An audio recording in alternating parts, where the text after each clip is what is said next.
Welcome everybody to this session. So today we'll start our class, and today basically we'll start a new chapter, that is the raising capital. In our book, the name of the chapter is Raising Capital, and it is 20th chapter. So যাদের বই আছে তারা দেখে নিতে পারেন বইয়ের sir page নাম্বারটা একটু বলা যায় স্যার 20 chapter 621.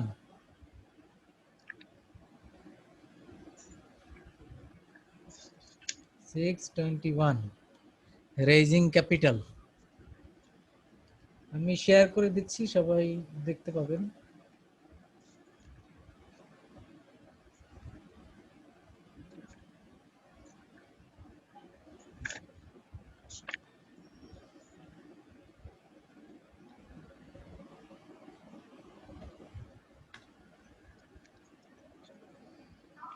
সবাই দেখতে পাচ্ছেন? স্যার দেখতে পাচ্ছি না তো স্যার। দেখতে পাচ্ছেন না? জি স্যার, এখন দেখা যাচ্ছে স্যার। ওকে, তাহলে the name of the chapter is Raising Capital. G sir দেখতে পাই। In this chapter we will discuss how a firm raise their capital or collect their capital. So what are the different way or methods? So in a public firm, basically they are raising fund through going to public or by issuing share, that is called IPO. And if it is a private firm, then it is called private placement. And before that, if it is a startup company or a new company, they are going to start their business. So in that case, there is no option of private placement or going to IPO. So what will they do in that case?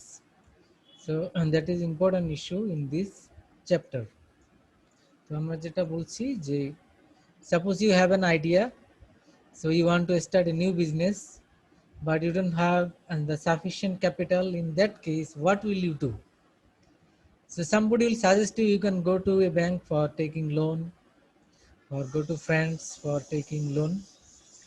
But as you are a freshers, so you don't have enough security or no relationship with the financial institution, bank or finance company that they will provide you loan.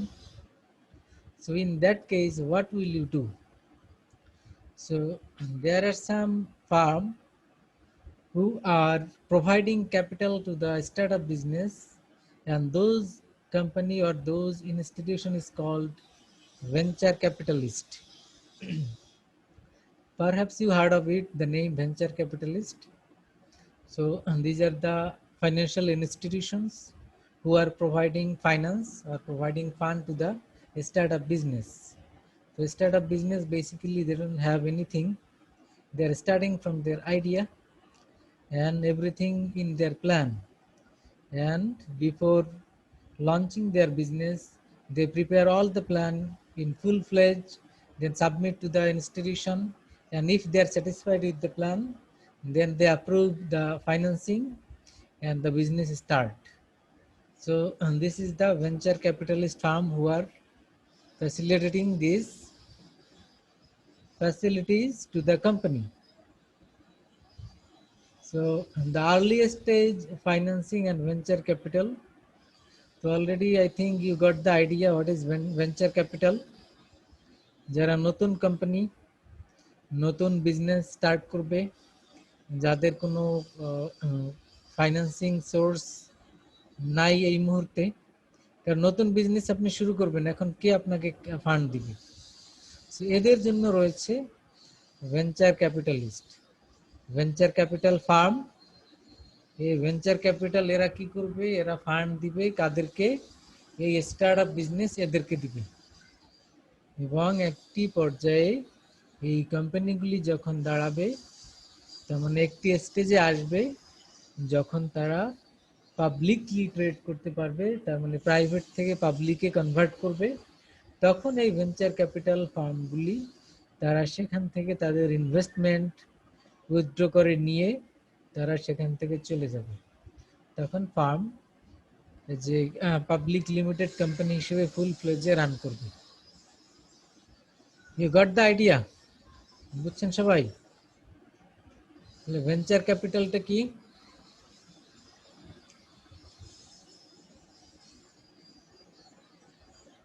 সবাই কি শুনতে পাচ্ছেন?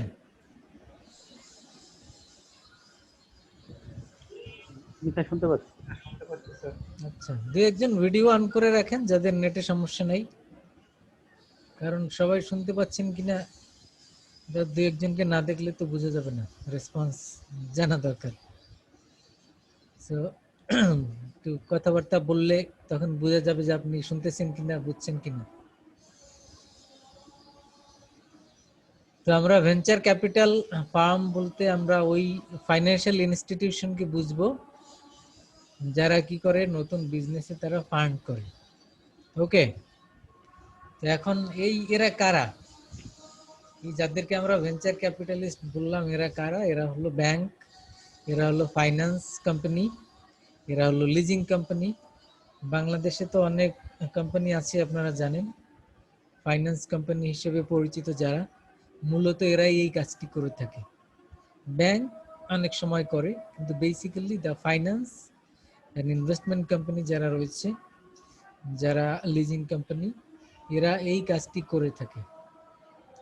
So এক্ষেত্রে কাজটি practically কিভাবে হয়, এরকমের অনেকগুলি অ্যাপ্লিকেশন বা প্ল্যান যখন ভেঞ্চার ক্যাপিটালিস্টের কাছে আসে, সাপোজ এরকম তো অনেকেই লোন চাচ্ছে যারা স্টার্ট আপ বিজনেস শুরু করবে, তো যারা ইন্টারেস্টেড এরকম রয়েছে তারা প্ল্যান সাবমিট করে, অ্যাপ্লিকেশন উইথ প্ল্যান, যে আপনি কি করবেন, আপনার টার্গেট কি। প্ল্যান বলতে আমি এই করব শুধু এতটুকু এক পেজের প্ল্যান না, প্ল্যান বলতে আপনার টোটাল ফাইন্যান্সিয়াল প্ল্যানিং, যেটাকে বলা হয় প্রো ফর্মা ফাইন্যান্সিয়াল স্টেটমেন্টস, আপনাকে শো করতে হবে, দেখাতে হবে যে আপনি যে বিজনেসটা স্টার্ট করবেন সেই বিজনেসের ক্যাশ ফ্লো কি হবে, ফাইন্যান্সিয়াল স্টেটমেন্ট কি হবে, এবছরে প্রফিট কি হবে, নেক্সট ইয়ারে প্রফিট কত বাড়বে, তারপরে কত বাড়বে, এরকমের 4 to 5 years plan should be submitted to the venture capitalist. এরকমের অনেক প্ল্যান ভেঞ্চার ক্যাপিটালিস্টের কাছে যখন জমা পড়ে, তো তারা তখন একটি প্রেজেন্টেশন কল করে। এই প্রেজেন্টেশনে তখন এই যারা ইন্টারেস্টেড, যারা স্টার্ট আপ বিজনেস শুরু করতে চাচ্ছে, দে প্রেজেন্ট দেয়ার আইডিয়া এই ভেঞ্চার ক্যাপিটালিস্টের সামনে, তখন তারা প্রেজেন্ট করে কি করতে চাচ্ছে তারা। And if the company is satisfied with their presentation, with their planning, with their pro forma statements, then they approve, তারা এখানে ইন্টারেস্ট শো করে, এবং ইন্টারেস্ট শো করলে তখনই তারা ফাইন্যান্সিং এর এখানে ডিসিশন নেয়। আর ফাইন্যান্সিং এর ডিসিশন নিলে সেক্ষেত্রে যেহেতু এটি একটি নিউ ভেঞ্চার, সেক্ষেত্রে ওই কোম্পানিগুলি এদেরকে একই সাথে পুরো ফান্ড প্রোভাইড করে না, এটি time to time in different instalments in different stages of their business এই ফাইন্যান্সিংটা করা হয়ে থাকে। এবং time to time the company, যারা এখানে ফান্ড করছে, তারা এখানে পরামর্শ দিয়ে থাকে, এটাকে একরকমের মনিটরিং এর মধ্যে রাখে যে কোথায় কি হচ্ছে, কোন স্টেজে কতটুকু ফান্ডিং করলো, তার আউটপুট কি হচ্ছে, এরকম টাইম টু টাইম তারা আপডেট নেয়। Because 100% capital is invested by the venture capitalist firm, যেহেতু তারা পুরোটাই এখানে ইনভেস্ট করে, তাদের টাইম টু টাইম এই আপডেটগুলি তারা নিয়ে থাকে। কারণ এটা পুরোটাই যদি লস প্রজেক্ট হয়ে যায়, এরকমের একটি বড় রিস্ক তারা হাতে নেয়, এই কারণে তারা একই সাথে ফাইন্যান্স না করে টাইম টু টাইম করে এবং আপডেট নেয় কতটুকু কাজ আগালো, কতটুকু কাজ হচ্ছে, এটি। তো আমরা এখানে ভেঞ্চার ক্যাপিটালিস্ট বা ভেঞ্চার ক্যাপিটাল মার্কেট, যেটি এর ক্যারেক্টারিস্টিক্সগুলি আমরা এখন আলাপ করব। There are basically 3 characteristics, and যারা দেখতে পাচ্ছেন অলরেডি এখানে স্ক্রিনে দেখা যাচ্ছে যে number 1, venture capitalist are financial intermediaries that raise funds from outside investor. এখন আমরা আগে বলেছি এরা হলো ফাইন্যান্সিয়াল ইন্টারমিডিয়ারি, এরা এই স্টার্ট আপ বিজনেসে ফাইন্যান্স করে থাকে তাদের নিজস্ব ফান্ড, অথবা তারা এটাকে অ্যারেঞ্জ করে অন্য কোনো ব্যাংক বা অন্য কোনো ইনস্টিটিউশন থেকে, এবং এটা আসে ফান্ড করে এই স্টার্ট আপ বিজনেস বা নতুন business. Secondly, venture capitals play an active role in overseeing, advising, and monitoring the companies in which they invest. Already আমরা অনেক কথা বলেছি এ নিয়ে যে তারা শুধু এখানে ইনভেস্ট করে ফান্ড দিয়ে দিল ফেলে রাখলো এরকম নয়।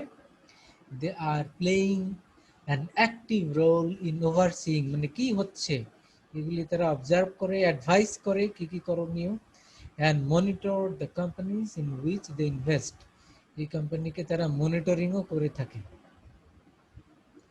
তো number 3, venture capitalists generally do not want to own the invest forever. তারা কিন্তু এই বিজনেসে যে ইনভেস্ট করে এটা ফরএভার বা ইন দ্য লং রান কিন্তু তারা এখানে থাকতে চায় না।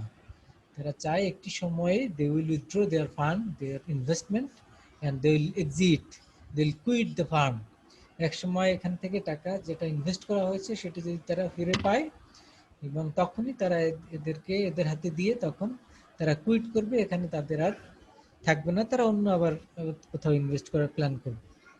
So this is the 3 characteristics of venture capital. কি কি বললাম আমরা? দে কালেক্ট ফান্ড, এটা তারা নিজস্ব ফান্ড অথবা বাইরে থেকে করে এটা ইনভেস্ট করে। সেকেন্ডলি তারা কি করে? They are playing an active role in overseeing, advising, monitoring, and finally they do not want to stay here in the long run, তারা এখানে থাকতে চায় না। সো একটি পর্যায়ে এসে তারা তাদের ফান্ড নিয়ে they quit the firm. Okay, sir তার ফান্ড যে সে নিয়ে গেল এখানে তার বেনিফিটটা কি স্যার? বেনিফিট হলো সে যত টাকা এখানে ইনভেস্ট করলো জি এই স্যার। ইনভেস্টমেন্টটা সে তো মানে প্রফিট বা ইন্টারেস্ট সহ তারপরে নিয়ে যায়। মানে 1 কোটি টাকা ইনভেস্ট করলে শুধু 1 কোটি টাকা তো আর কি নিয়ে যায় না। প্রফিটের, কোম্পানির প্রফিট স্যার, সে কি কোম্পানির প্রফিটের অংশ পাবে এবং তার অরিজিনাল ইনভেস্টমেন্টও পাবে ফেরত? সে যখন এখানে ইনভেস্ট করে তখন কোম্পানি তো প্রফিটের জি স্যার। মুখ দেখে না, তখন তো কোম্পানি থাকে ইনিশিয়াল স্টেজে। না স্যার, তখন কোম্পানি কেবল Initial ম্যানুফ্যাকচারিং, stage, জি হ্যাঁ স্যার। ম্যানুফ্যাকচারিং শুরু করে, তারপরে এটা মার্কেটিং হয়। তার মানে তখন ওই ভেঞ্চার ক্যাপিটালকে শুধু ফাইন্যান্সই করতে হয়, সে প্রফিটের কোনো এখানে সুযোগ তার কোনো থাকে না। ইন্টারেস্টও পাবে না স্যার হ্যাঁ, ইনভেস্টমেন্টের এগেইনস্টে? কিছুই তো পাচ্ছে না, সে শুধু ফাইন্যান্সই করে যাচ্ছে। এবং সে হয়তো একটা হিসাব রাখে যে তার কত টাকা টোটাল খরচ হলো। ইনভেস্টমেন্ট হলো, কত টাকা এবং খরচ সেটা- হলো, এবং সেটার রিটার্ন সহ টোটাল একটা অ্যামাউন্ট সে হিসাব করে রাখে।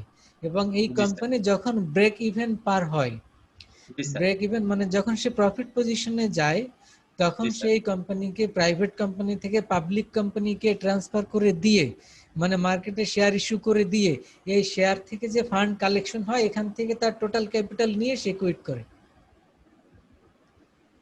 আচ্ছা। ওকে, জি স্যার, আমাদের দেশে কি এটা প্র্যাকটিস আছে স্যার ভেঞ্চার জি জি ক্যাপিটাল? আছে, আমাদের দেশে আছে। ফাইন্যান্স কোম্পানিগুলি বেসিক্যালি করে থাকে আমাদের দেশে। স্যার অনেক কেমন ফাইন্যান্স, কোম্পানি কি করে থাকে তারা? এখানে দু একটা নাম জানা আছে স্যার? মানে কারা করে সেটা? না স্যার, করে তো ফাইন্যান্স কোম্পানি, জি, লিজিং কোম্পানি, ব্যাংক, হ্যাঁ হ্যাঁ, কাদেরকে এটা করে স্যার? কি এটা ধরনের তো কোম্পানি? কোম্পানি তো, এটা তো আপনার স্টার্টআপ। মানে কি, আপনি যদি একটা আইডিয়া জেনারেট করেন, জি তো স্যার। সেক্ষেত্রে আপনি এইটা তাদের সাথে শেয়ার করবেন। ওই যেটি বললাম আমরা, যে আপনি প্ল্যান সাবমিট করতে হবে, প্রজেক্ট প্রপোজাল সাবমিট করতে হবে, যে আপনি কোন ধরনের প্ল্যান, কি প্রোডাক্ট বা কি সার্ভিস, এটি ম্যানুফ্যাকচারিং করলে আপনার প্রফিট কি হবে, আগামী 5 বছরে কত প্রফিট হবে, পুরো ডিটেইলস প্ল্যান, মানে প্রোফার্মা, মানে জি এখনো স্যার। হয়নি, যেটা হবে জি স্যার, ইন বুঝতে ফিউচার, পেরেছি। যেটা হবে সেটা যাবতীয় সবকিছু ডিটেইল, এটা জি আপনিও স্যার। করতে পারেন। এটা রেডি করে তো 1-2 জন ফ্রেন্ড মিলে যে কেউ এটার এটা ফর্ম তো করে। স্যার লিমিটেড কোম্পানির ফর্ম হবে, ফার্ম? জি, জি স্যার। এটা প্রথমে যখন আপনি করবেন তখন তো এটা ইনিশিয়াল স্টেজে আপনি এটা মানে প্রাইভেট কোম্পানি হিসেবে রেজিস্ট্রেশন নিয়ে শুরু করবেন। তো এখন প্রাইভেট কোম্পানি হিসেবে যে রেজিস্ট্রেশন নেবেন সেই টাকাটাই তো আপনার কাছে নাই হয়তোবা, তাই না? জি স্যার। তো জি স্যার। ওইখান থেকেই তারা ফাইন্যান্স করা শুরু করবে। তার মানে আপনার যখনই কোনো কিছুই নাই, শুধু প্ল্যান আছে, তখনই জি তারা এখানে ইনভেস্টমেন্ট শুরু করবে। তো ওকে। সেই প্ল্যানটা তাদের তাদের কনভিন্সড হতে হবে। কিন্তু এই জন্য আপনাকে সেই প্ল্যানটা ইফেক্টিভ প্ল্যান হতে হবে এবং সেটা ভায়াবল হতে হবে, সেটা তাদের কাছে সাবমিট করতে হবে। তারা এটা দেখবে, অ্যানালাইসিস করবে, জি স্যার। আপনার প্রেজেন্টেশন শুনবে, এগুলি একসাথে সবাইকে ডাকে, যারা যারা প্ল্যান সাবমিট করে ডেকে, তারপরে সবারটা শুনে যদি কোনোটা মোটিভেটেড হয় তারা, তখনই তারা তাদের ইনভেস্টমেন্ট বা ফাইন্যান্সিং এর সিদ্ধান্ত নেয়। ওকে, ওকে স্যার। তো এখানে আমরা এই তিনটি ক্যারেক্টারিস্টিক্স আলাপ করলাম। এরপরে দেখব এই যে ফাইন্যান্সিংটা তারা করবে, এটা স্টেজগুলি দেখব, স্টেজেস অফ ফাইন্যান্সিং,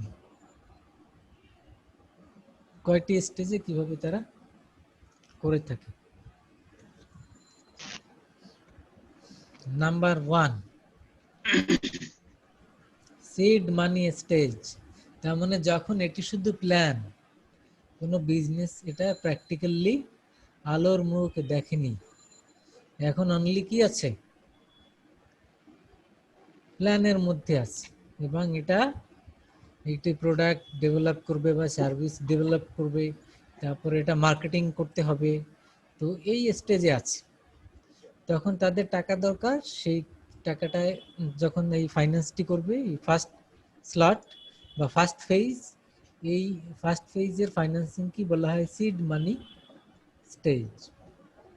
সিড বলতে তো আমরা বুঝি মানে বীজ বপন করা হয় যখন, তার মানে একেবারে ইনিশিয়াল স্টেজ, তখন কোম্পানির কিছুই নাই, সবকিছু কাগজে, তখন যে টাকাটি তারা দেয়, যে ফাইন্যান্স তারা করে, that is the seed money stage. Then startup, এর পরের ফেজ স্টার্টআপ। স্টার্টআপ মানে যখন বিজনেসটি এটা মানে পেপারস থেকে যখন প্র্যাকটিক্যালি শুরু হয়, এটা আপনারা জানেন যে বিএসএসসি তে ইয়া করতে হবে, রেজিস্ট্রেশন করতে হবে, যে ফর্মালিটিস গুলি আছে সেগুলির এখানে কিছু খরচ আছে। তো এই কাজগুলি এই সময় আবার অনেক খরচ হয়, তখন তারা ফাইন্যান্স করে, এটা হলো স্টার্টআপ। ওকে, রাইট তো বলে স্যার স্টার্টআপ। জি জি। তো স্টার্টআপ ফাইন্যান্সিং মানে ওই যখন ইনিশিয়াল স্টেজে ফাইন্যান্স করে থাকে। দেন থার্ড ফেজটি কি, ফার্স্ট রাউন্ড ফাইন্যান্সিং। এবার হলো বিজনেস শুরু হবে, এই বিজনেস শুরু হলে তখন অনেক ফাইন্যান্সিং দরকার, এটা হলো first round financing, additional money to begin sales and manufacturing after a firm has spent its startup fund. তার মানে ওই স্টার্টআপ স্টেজে যে ফাইন্যান্সিংটা হলো, তারপরে সে যখন ম্যানুফ্যাকচারিং এন্ড সেলিং শুরু করলো, তখন তার র মেটেরিয়ালস কেনা, অনেক কিছু ফাইন্যান্সিং দরকার এখানে। এই ফার্স্ট রাউন্ড ফাইন্যান্সিং এ এখানে যে ফাইন্যান্সিংটা করবে ওটার নামই হলো first round financing. Then second round, তখন তো কোম্পানি ফুল ফ্লেজে বিজনেস শুরু করে দিচ্ছে, তার মানে তার ওয়ার্কিং ক্যাপিটাল পারপাসে তার ফাইন্যান্সিং দরকার, তার প্রোডাকশনের জন্য দরকার, ম্যানুফ্যাকচারিং এর জন্য specially the working capital financing, এটাই হলো সেকেন্ড রাউন্ড ফাইন্যান্সিং। দেন থার্ড রাউন্ড, তার মানে এবার তো বিজনেস একটি পর্যায়ে চলে এসছে, এবার বিজনেস একটি পর্যায়ে আসছে বলতে যেটা হলো ব্রেক ইভেনে চলে এসছে, মানে এতদিন বিজনেস করে করে এখন নো লস নো গেইন এই পর্যায়ে চলে এসছে, এবং এই পর্যায়ে যে ফাইন্যান্সিং থার্ড রাউন্ড ফাইন্যান্সিং, এবং এর একটি নাম আছে, সেটি হলো মেজজানিন ফাইন্যান্সিং। কি বলে এটাকে, মেজজানিন ফাইন্যান্সিং। মেজজানিন ফাইন্যান্সিংটা কি, থার্ড রাউন্ড ফাইন্যান্সিং। যখন ব্রেক ইভেনে থাকে কোম্পানি, তখন ব্রেক ইভেনকে মানে ব্রেক থ্রু করার জন্য, মানে আরো বেটার করার জন্য, প্রফিট পজিশনে যাওয়ার জন্য এটা এক্সপেনশন দরকার, আরো ফাইন্যান্সিং দরকার, তখন এই স্টেজ কি বলে থার্ড রাউন্ড, অথবা ফাইন্যান্সিং এর টার্মে কি বলে, মেজজানিন ফাইন্যান্সিং। জি। এরপরে ফোর্থ রাউন্ড মানে কি, এবার সে প্রফিট পজিশনে চলে এসেছে, এবার কিন্তু সে প্রফিট করা শুরু করে দিয়েছে। এবারে এই যে ভেঞ্চার ক্যাপিটাল, সে কি করবে, সে এখান থেকে এক্সিট প্ল্যান করবে, এবং এর জন্য তার এটাকে পাবলিক কোম্পানিতে কনভার্ট করার জন্য যাবতীয় যা দরকার সেই কাজগুলি সে হাতে নিবে এবং করবে। এবং এই প্রাইভেট টু পাবলিক, এখানে উইদিন হাফ এ ইয়ার মানে 6 মাসের মধ্যেই সে কি করবে, প্রাইভেট কোম্পানিকে পাবলিক লিমিটেডে কনভার্ট করার জন্য উদ্যোগ হাতে নেবে এবং এখানে তার যত ফাইন্যান্সিং দরকার এটাকে বলে ফোর্থ রাউন্ড ফাইন্যান্সিং, আর ফাইন্যান্সিং এর টার্মে এটিকে বলে bridge Bridge financing.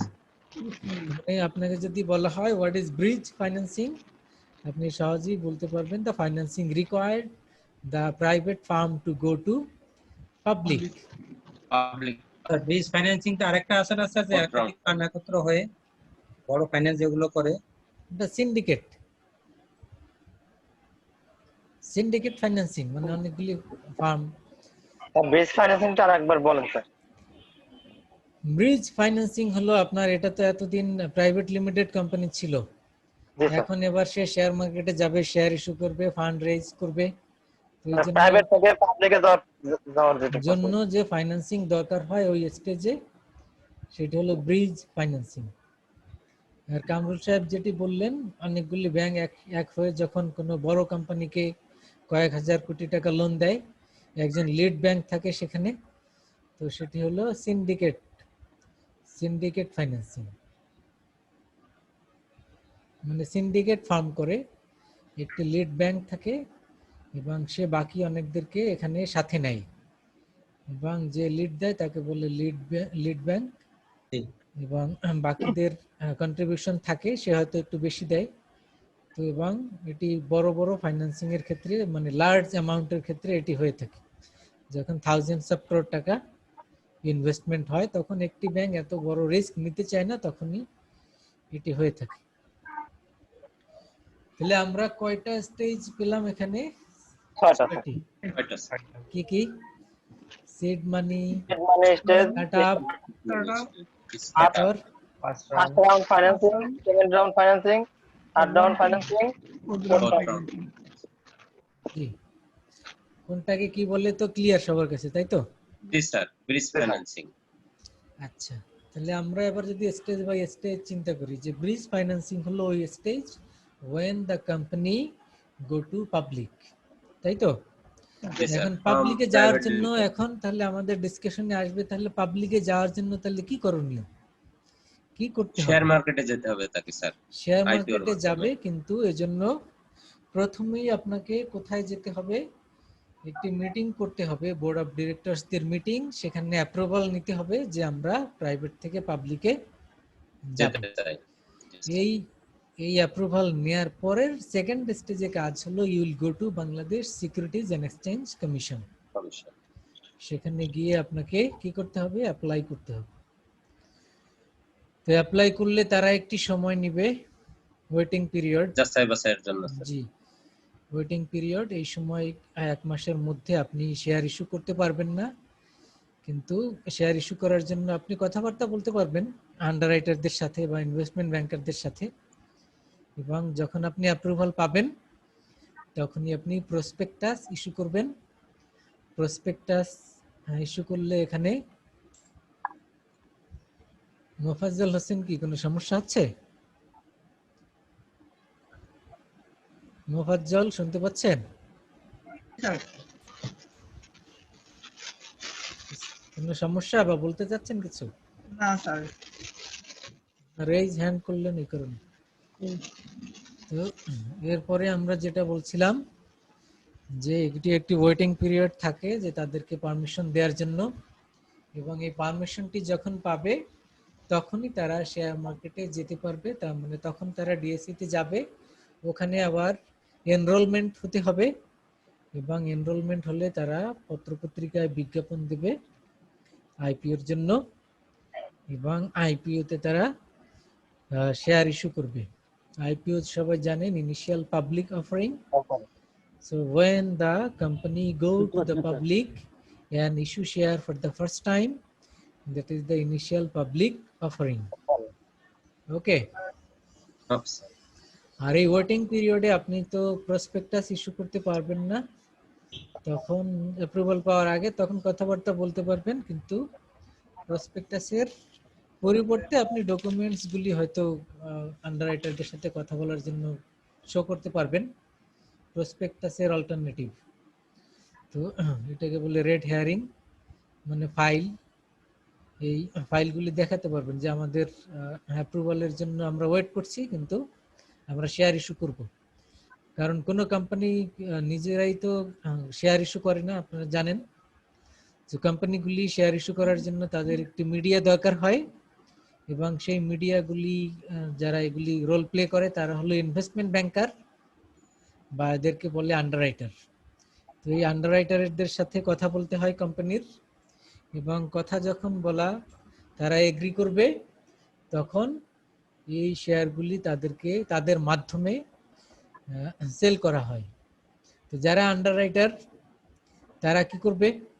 What is the role of an underwriter? They purchase all the shares All the shares. of the company and resell to the general investor.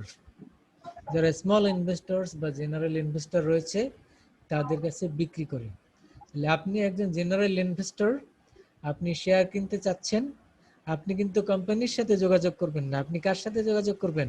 আন্ডাররাইটার। Underwriter. আন্ডাররাইটার বা যারা broker রয়েছে। আন্ডাররাইটারদের মাধ্যমে আবার ব্রোকারদের কাছে যায় শেয়ার, এবং ব্রোকারদের কাছ থেকে ইন্ডিভিজুয়াল জেনারেল ইনভেস্টররা পারচেজ করে থাকে। এবং কোম্পানি কার সাথে যোগাযোগ করবে তার শেয়ার সেল করার জন্য? আন্ডাররাইটার। Investment banker. আন্ডাররাইটার বা ইনভেস্টমেন্ট ব্যাংকার। ইনভেস্টমেন্ট ব্যাংকারও বলে, অনেক ব্যাংকের আলাদা ডিভিশন থাকে, ইনভেস্টমেন্ট ব্যাংকিং ডিভিশন, অথবা কেউ কেউ শুধু মার্চেন্ট ব্যাংক হিসেবে পরিচিত, যারা এই কাজগুলি করে থাকে। তো এখন এখানে আমরা দেখলাম যে কোম্পানি যখন শেয়ার ইস্যু করবে সে আন্ডাররাইটারদের সাথে কমিউনিকেট করবে, আন্ডাররাইটার শেয়ারগুলি কিনে নিবে এবং সে এটা জেনারেল ইনভেস্টরদের কাছে সেল করবে। বিক্রি করার জন্য। এখন প্রশ্ন Broker হলো, মধ্যে sale. এই কোম্পানি তো নতুন আসলো মার্কেটে, আইপিও জি, তো আপনারা জানেন যে ফার্স্ট টাইম যখন মার্কেটে পাবলিকলি শেয়ারগুলি ট্রেড করা হয়, আগে তো আর ছিল না এটি মার্কেটে। জি স্যার। আগে ছিল না বলে এই শেয়ার মার্কেটে কতটা পারফর্ম করবে সে সম্পর্কে কিন্তু একটি সন্দেহ থেকে যায়, তাই না? Idea নেই। তো এই কোম্পানির Yes, sir. এই শেয়ারগুলি মার্কেটে ভালো পারফর্ম করতে পারে, আবার খারাপও পারফর্ম করতে পারে। তো এই কারণে এই আন্ডাররাইটারদের সাথে কোম্পানির একটি এগ্রিমেন্ট হয়। তো সেই এগ্রিমেন্ট বিভিন্ন মেকানিজম রয়েছে এখানে। অনেক সময় এরকম হয় যে ফার্মস কমিটমেন্ট বলে এটাকে, যে এখানে আন্ডাররাইটার কি করে যে কমিটমেন্ট দেয়, মানে সবগুলি শেয়ার কিনে নেয় যে বিক্রি যদি নাও হয়, it is my liability to sell the share to the general investor. যদি বিক্রি না হয় লায়াবিলিটি আমি নিলাম। এটি হলো ফার্মস কমিটমেন্ট। যে কোম্পানির কাছ থেকে আন্ডাররাইটার শেয়ারগুলি সব কিনে নিল, যত শেয়ার সে সেল করবে, কিনে নিয়ে কত দামে কিনে নেবে সেটি নেগোশিয়েটেড প্রাইস হতে পারে বা বিডিং প্রাইস হতে পারে, এর আবার মেকানিজম রয়েছে। তো এটি কিনে নিল, কিনে নিয়ে তারপরে যদি ফার্মস কমিটমেন্ট হয় সেক্ষেত্রে এটি সেল করার দায়িত্ব তার। বিক্রি যদি না হয় সে নিজে হোল্ড করবে। You got the point? Sir এই কমিটমেন্টটা স্যার ফার্ম করবে স্যার, আন্ডাররাইটার করবে ফার্মের কাছে। মানে ফার্ম অর্ডার দিবে যে বিক্রি না করতে পারলে আমি আবার নিয়ে নিব। না, আন্ডাররাইটার কমিটমেন্ট দিবে যে আমার কাছে দিয়ে দেন, আমি সেল করে দিচ্ছি, বিক্রি না হলে আমি নিব। ও জি স্যার। কোম্পানির কাছ থেকে আন্ডাররাইটার কমিটমেন্ট দিয়ে নিবে যে আমাকে দিয়ে দেন এত রেটে এত প্রাইসে, আমি এটা বিক্রি করার দায়িত্ব নিলাম, লায়াবিলিটি আমার। স্যার রিস্কটা তো স্যার আন্ডাররাইটারে হয়ে যাবে স্যার। হ্যাঁ, আন্ডাররাইটার রিস্ক নেবে। ফার্ম যদি মনে করে সে সরাসরি ইনভেস্টমেন্ট ব্যাংকারের কাছে যাবে স্যার, আন্ডাররাইটারকে বাদ দিয়ে, সে কি যেতে পারে স্যার? আন্ডাররাইটার তো one kind of investment banker. Investment banker. হ্যাঁ, আন্ডাররাইটার তো আলাদা কিছু না। ইনভেস্টমেন্ট ব্যাংকারই আন্ডাররাইটার। হ্যাঁ, অথবা মার্চেন্ট ব্যাংকও বলা হয়, এটা সিনোনাইম। মার্চেন্ট ব্যাংকও বলে। এটা সিনোনাইম, আপনি সবগুলি টার্ম ইউজ করতে পারেন। ইনভেস্টমেন্ট ব্যাংকার, আন্ডাররাইটার, না স্যার, মার্চেন্ট ব্যাংক সবগুলি বলা জি, যেতে পারে। স্যার এর দায়িত্ব স্যার বাংলাদেশে আইসিবি তে পালন করেন স্যার, ইনভেস্টমেন্ট কর্পোরেশন বাংলাদেশ। জি জি, স্যার আইসিবি। প্রথমত স্যার ইনভেস্টমেন্ট ব্যাংকারের মাধ্যমে না দিয়ে সরাসরি কি আইপিও অফার করা যায় স্যার? না, মানে ফার্ম সেটাই বলছি ফার্ম এটি সরাসরি করতে পারবে না। ফার্ম রিস্ক থেকে যাবে স্যার সেল না হলে। ফার্মের রিস্ক এবং ফার্মের সেই সুযোগ নাই, এই কাজগুলি সে করে না। এই কাজগুলির অনেক প্রসিডিউর অনেক কিছু আছে, সেগুলি মার্চেন্ট ব্যাংক, ইনভেস্টমেন্ট Investment ব্যাংকার এরাই bank. করে থাকে। জি, তো এখন তো সেকেন্ড ইস্যু হলো, প্রথমে বললাম ফার্মস কমিটমেন্ট, সেকেন্ড হলো বেস্ট ইফোর্ট। বেস্ট ইফোর্ট এই এগ্রিমেন্টে যদি আসে, তার মানে কোম্পানির সাথে আন্ডাররাইটারের এগ্রিমেন্ট হলো বেস্ট ইফোর্ট, তার মানে স্যার এটা কোশ্চেন টাইপটা কি স্যার?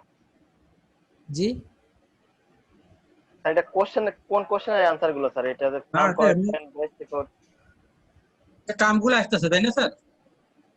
জি জি আপনার শেয়ারগুলি কোম্পানি যখন মানে আইপিও তে যাচ্ছে, সে তখন আইপিও তে যাওয়ার জন্য তার আন্ডাররাইটার বা ইনভেস্টমেন্ট ব্যাংকারের মাধ্যমে যে যাচ্ছে, এখন এই ইনভেস্টমেন্ট ব্যাংকারের সাথে তার যে নেগোসিয়েশন বা এগ্রিমেন্ট, সেই এগ্রিমেন্ট কয়েক ধরনের, সেই এগ্রিমেন্ট কয়েক ধরনের এটা স্যার হতে টাইপস পারে। Of agreement sir. Method of issuing securities বলতে পারেন, বইয়ে মেথড অফ আছে। জি বেস্ট রিপোর্টটা কি স্যার? বেস্ট রিপোর্ট স্যার একটু, স্যার বইটা একটু শো করলে ভালো হয়। বই উপরে নেক্সট পরের পেজে গেলে আমরা পাবো।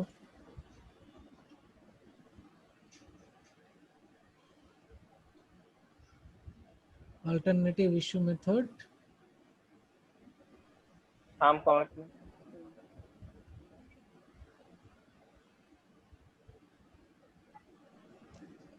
এই যে there are three basic methods of issuing securities. Sir method of issuing security. জি, তাহলে এরপরে ফার্মস কমিটমেন্ট বললাম, তারপরে আছে আমাদের কি বলছি, best effort. Best effort. Best effort বলতে এটা নামই এটা বলে দেয়, তার মানে underwriter will try its best to sell the security, and if the securities are unsold then it will give back to the company. যে এটা বিক্রি করতে পারি নাই, আপনার শেয়ার আপনার কাছে থাকলো। ওকে, জি স্যার। এক্ষেত্রে আন্ডাররাইটার লায়াবিলিটি নেবে না। দায়িত্ব নেবে না। না, তো এরপরে আসে আরেকটি, সেটা হলো ডাচ অকশন।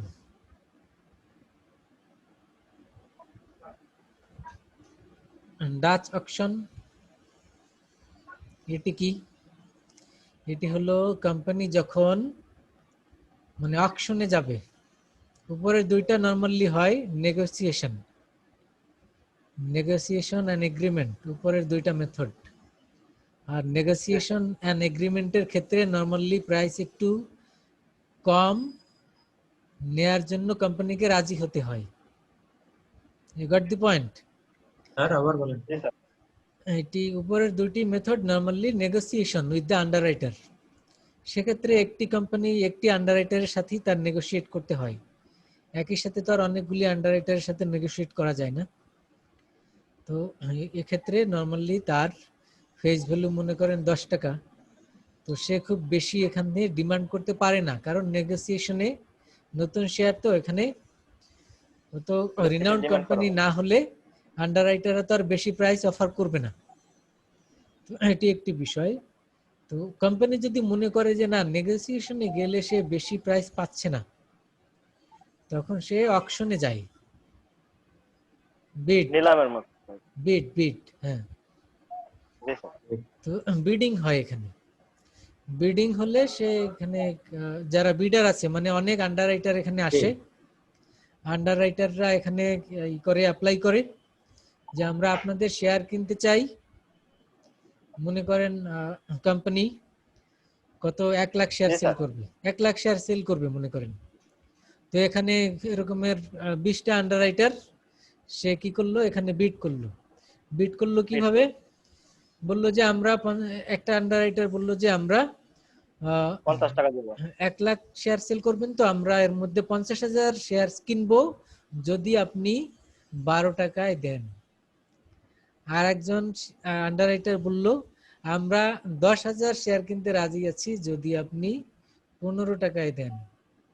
আর একজন বলল আমরা 1 লাখ শেয়ার পুরোটাই কিনতে রাজি আছি যদি আপনি 10 টাকায় দেন। এই যে বিভিন্ন বিড হলো এরকম। এখন এই হাইস্ট করবে, হ্যাঁ, এখন এই বিডিং দেখে এরপরে কোম্পানি এরপর কি করবে, সে সিদ্ধান্ত নিবে যে কাকে দেবে। এবার সে যদি চিন্তা করে যে আমি 15 টাকায় দিব, 15 টাকায় দিলে কতগুলি বিড হয়েছে এখানে সেগুলি সে দেখবে। তো 15 টাকায় হয়তো তার ম্যাক্সিমাম 20,000 শেয়ার সেল হয়, আর বাকি শেয়ার সেল হয় না। তখন তো সে আর 15 টাকায় সে যেতে পারবে না। তখন সে নিচে নামবে যে 12 টাকায় যারা বিড করেছে এরকমের কতগুলি আছে, সে তো কত ম্যাক্সিমাম কত শেয়ার সেল করা যায়। সে দেখলো 12 টাকায় তার 1 লাখ শেয়ার সেল হয়, কারণ অনেকেই 12 টাকায় কিনতে রাজি আছে, কিন্তু 1 লাখ পুরোটাই কিনবে এরকমের কেউ নাই।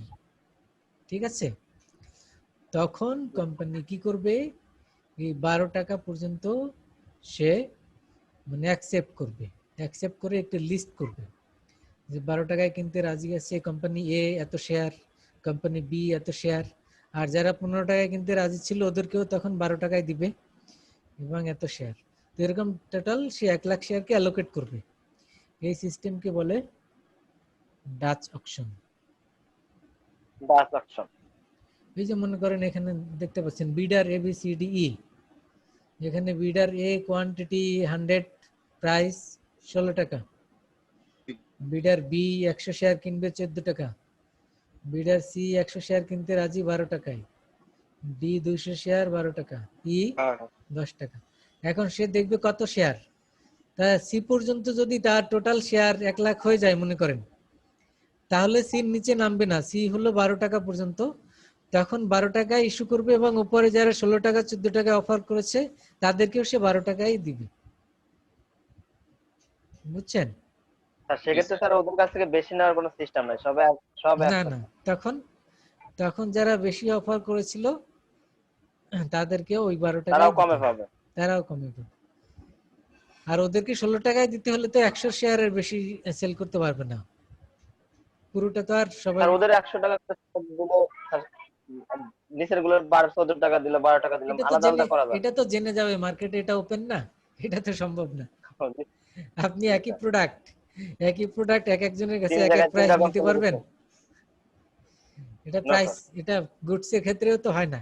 এক এক সেলার এক এক কাস্টমারের কাছে এক এক রেটে বিক্রি করলে তো আপনার ইয়ে থাকবে না, কেউ আসবে না আপনার কাছে আর। জি স্যার। তো এটি হলো, আমরা কি বললাম, এটাকে ডাচ অকশন বলে। বুঝছেন? আরেকটি টার্ম আছে, সেটা হলো গ্রিন শু প্রভিশন। এই যে দেখতে পাচ্ছেন গ্রিন শু প্রভিশন। গ্রিন শু প্রভিশন কি, এই আন্ডাররাইটাররা অনেক সময় প্রভিশন নিয়ে রাখে। তার মানে মনে করেন 1 লাখ শেয়ার সেল করবে, 1 লাখ শেয়ার কেনার জন্য সে, তারা তো কিনবেই 1 লাখ শেয়ার, আরো 50,000 বা 1 লাখ শেয়ার কেনার জন্য এরকমের একটি মনে করেন 50% বা একটি ইয়ে থাকে অ্যামাউন্ট, যতগুলি শেয়ার কেনার জন্য পারমিশন অ্যাডভান্স নিয়ে রাখে। বুঝছেন, যে আমি যদি কিনতে চাই আমার কাছে আরো 50,000 শেয়ার আপনার বিক্রি করতে হবে, এই পারমিশন নিয়ে রাখে। এটিকে বলে গ্রিন শু অফ প্রভিশন। এটি কেন নেয়? আন্ডাররাইটাররা এই শেয়ারগুলি মার্কেটে সেল করতে গিয়ে দেখলো হিউজ ডিমান্ড, তখন তারা কি করে, ওদেরকে কোম্পানিকে বলে যে আরো কিছু শেয়ার দেন, আপনার সাথে তো কন্ট্যাক্ট আছে, আমার গ্রিন শু প্রভিশন আছে, আরো কিছু শেয়ার দেন। তখন তারা আরো বেশি দামে মার্কেটে শেয়ার ইস্যু করে, ওই গ্রিন শু প্রভিশনের আন্ডারে শেয়ার নিয়ে নেয়। ওকে, গ্রিন শু প্রভিশনটা কি এতটুকু জানলেই চলবে।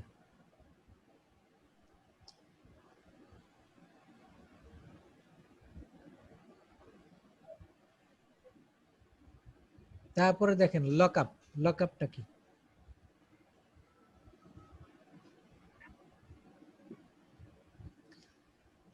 লকআপ হলো আপনার এই যে আন্ডাররাইটার সে কি করলো, শেয়ারগুলি কিনলো, তারপরে এটি যারা কিনলো তাদের কাছ থেকে এরা, মনে করেন ব্রোকাররা কিনলো, এদের একটি টাইম পর্যন্ত তাদের ওয়েট করতে হবে, এটা মার্কেটে রিসেল করা যাবে না। মনে করেন কত, 6 মাস। এই 6 মাস আপনি এটা রিসেল করতে পারবেন না, মানে সেকেন্ডারি মার্কেটে এটা ট্রেড করতে পারবেন না। কেন? কারণ আপনি যাতে এই শেয়ারের দাম বাড়ানোর জন্য আর্টিফিশিয়াল কোনো স্পেকুলেশন এরকমের কোনো ঘটনা ঘটাতে না পারেন। আপনি হয়তো কোম্পানির কাছ থেকে কিনে নিয়েছেন 12 টাকায়, 12 টাকায় কিনে আপনি একজন আন্ডাররাইটারের কাছে একজন ব্রোকারের কাছে বিক্রি করলেন 15 টাকায়। ব্রোকার কি করলো, এটি আরেকজনের কাছে বিক্রি করলো 16 টাকায়, সে আবার তার কাছে বিক্রি করলো 20 টাকায়। তো 2 সপ্তাহের মধ্যেই তো শেয়ারের দাম 50 টাকায় উঠে যাবে, কারণ মার্কেটে দেখবেন যে এই শেয়ারের এতই ডিমান্ড বেড়ে গেছে যে অনেক দাম বাড়তেছে। এটা আর্টিফিশিয়াল ডিমান্ড। এটি যাতে না ঘটতে পারে এই জন্য লক আপ পিরিয়ড থাকে, যে এই সময়ে আপনি শেয়ার কিনে আর সেল করতে পারবেন না। বুঝছেন?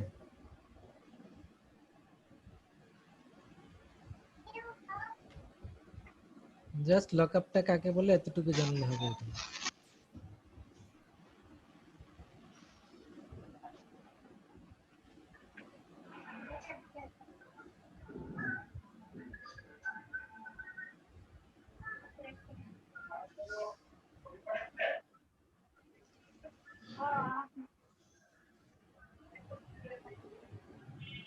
তাহলে আমরা শেয়ারগুলি কি করলাম, মার্কেটে ছেড়ে দিলাম। এখন এখানে একটি প্রশ্ন থেকে যায়, 12 টাকা 12 টাকা যে আমরা সেট করব এটি কিভাবে হবে? মানে দ্য ফার্স্ট টাইম প্রাইসিং। একটি শেয়ার যখন আপনি ডাচ অকশনে যাচ্ছেন, বা অনেক সময় এটা কি বলে cut off, CUT O double F, cut off price. কোনটা স্যার, ডাচ অপশনতে? না, এটা আরেকটা যেখানে আপনার কোম্পানি প্রাইস ফিক্স করে দেয়। কোম্পানি যখন প্রাইস ফিক্স করে দেয় এবং এই প্রাইসে কিনতে রাজি কে তারাই অ্যাপ্লাই করেন, সেই প্রাইসটা হলো কাট off price, CUET O double F, cut of. অকশনে তো এখানে ভ্যারি করবে, কেউ বেশি কিনতে চায়, কম কিনতে চায়, বিভিন্ন প্রাইস অফার করে। আর কাট অফ প্রাইসিংটা হলো কোনটা? কোম্পানি সেট করে দিবে যে প্রাইস। সেট করে দিবে। এখন প্রশ্ন হলো ফার্স্ট টাইম শেয়ার প্রাইসিংটা কি হবে, এটা কিসের ভিত্তিতে আমরা সেট করব? 10 টাকা ফেস ভ্যালু, এটা তো ফিক্সড, তাই না? এখন আপনি 10 টাকার শেয়ার কি 50 টাকায় সেল করবেন, নাকি 12 টাকায়, নাকি 20 টাকায়, নাকি 30 টাকায়, নাকি 200 টাকায়? এটি একটি প্রশ্ন। তো এখন এটি সেট করার জন্য একটি মেকানিজম রয়েছে, সেটিকে বলে বুক বিল্ডিং প্রসেস। কি বলে এটিকে? প্রসেস, বুক বিল্ডিং প্রসেস। বুক বিল্ডিং প্রসেস স্যার।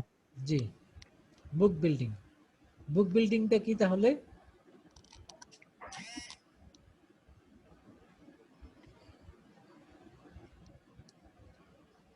বলেন।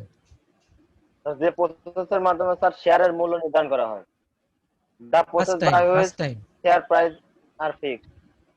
ফার্স্ট টাইম, এটা কিন্তু first time. First time share price fixed. জি জি। তার মানে এই বুক বিল্ডিং এ কি হবে? শেয়ারের প্রাইসটা ঠিক করবে এই পদ্ধতিতে।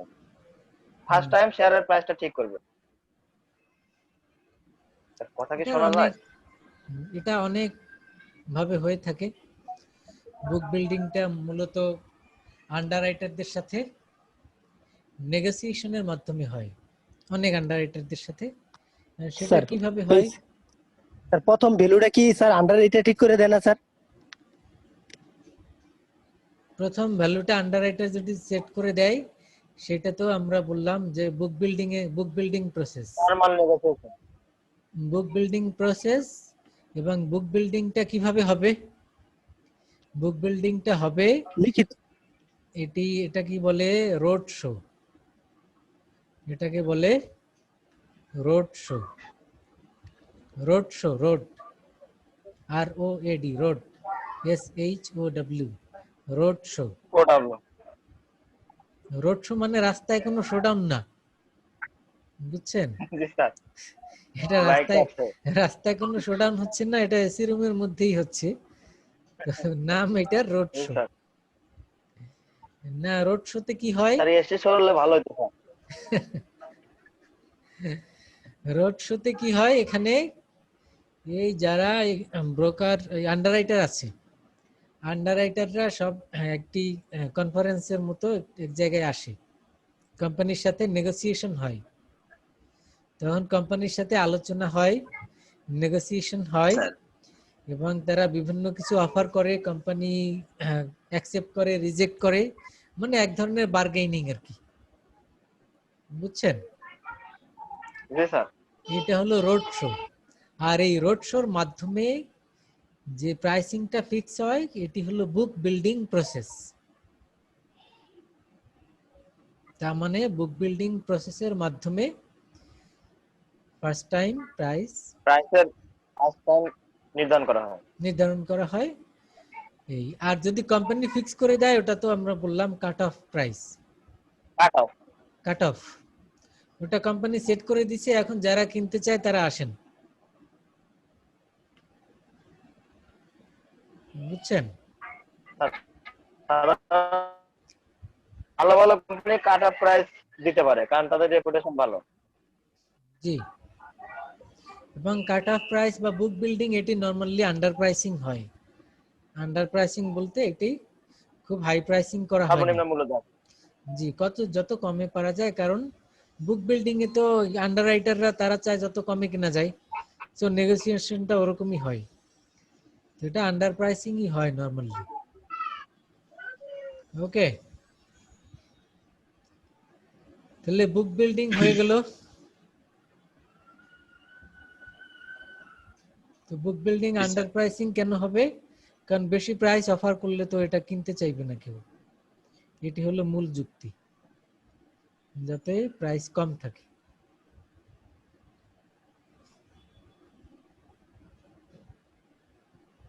এখন আমরা দেখব যে এই যে শেয়ার ফার্স্ট টাইম অফার করে, এটাকে বলে আইপিও।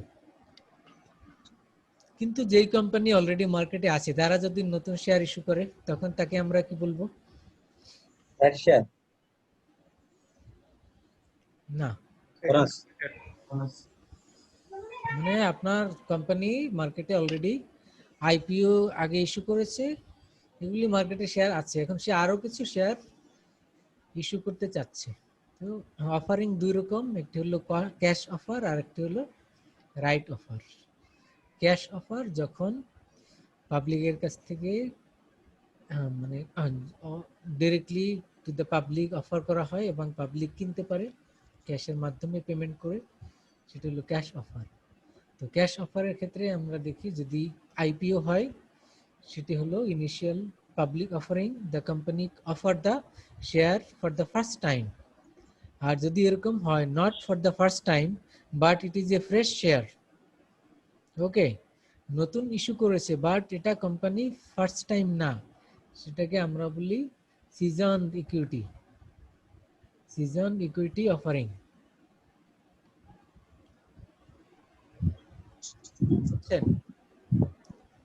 এবং এই season equity offering and IPO process same, শুধু ফার্স্ট টাইম আর সেকেন্ড টাইম আর থার্ড টাইম এই ডিফারেন্স। ওই আইপিও একই প্রসেসই এটিও সেল হয়। তাহলে সিজন ইকুইটি কোনটা?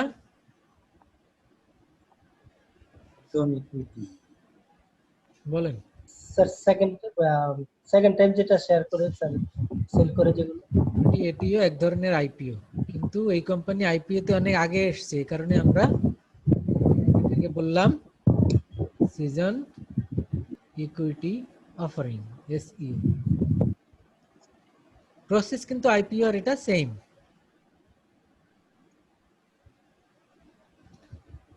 ক্যাশ অফারের ক্ষেত্রে আরেকটা স্যার, জি, ক্যাশ অফার হলো আর রাইট। ক্যাশ অফার, আর একটি হলো right offer.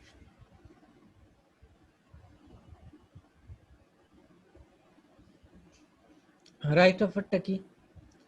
when the new share is offered to the existing shareholders, তার মানে আগের যারা শেয়ার শেয়ার ক্রয় করছে তারাই আগে পাবে, এমনটা না জি। স্যার? Right sir. কারণ কি?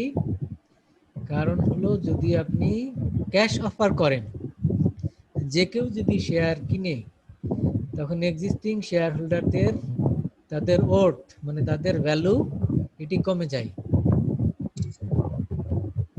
কেন কমে যায়? কারণ যে কোনো আইপিওর পরেই বা যে কোনো ফ্রেশ অফারিং এর পরেই মার্কেটে শেয়ার প্রাইস ফল করে। এটা ট্র্যাডিশন যে আইপিওতে ইমিডিয়েট ইম্প্যাক্ট হলো যে শেয়ার প্রাইস কত ছিল, মনে করেন মার্কেট প্রাইস 20 টাকা, এখন কোম্পানি আরো কিছু ফ্রেশ শেয়ার ইস্যু করলো, ক্যাশ অফারিং যদি হয়, ক্যাশ অফারিং হলে সে তো আর 50 টাকায় অফার করবে না, একটু কমে অফার করলো, মনে করেন 40 টাকায় অফার করলো। তো এই আইপিও যে অফার করলো বা সিজন লিকুইডিটি করলো, এইটি কেনার পরে দেখা যাবে 1-2 দিন পরেই এই কোম্পানির শেয়ার মার্কেটে আর 50 টাকা নাই, এটি 45 এ এসছে বা 42 তে এসছে বা 40 তে এসছে, তারপরে হয়তো পরে আবার বাড়বে, কিন্তু ইমিডিয়েট ইম্প্যাক্ট হলো শেয়ারের দাম ডিক্লাইন। কমে যায় স্যার। জি।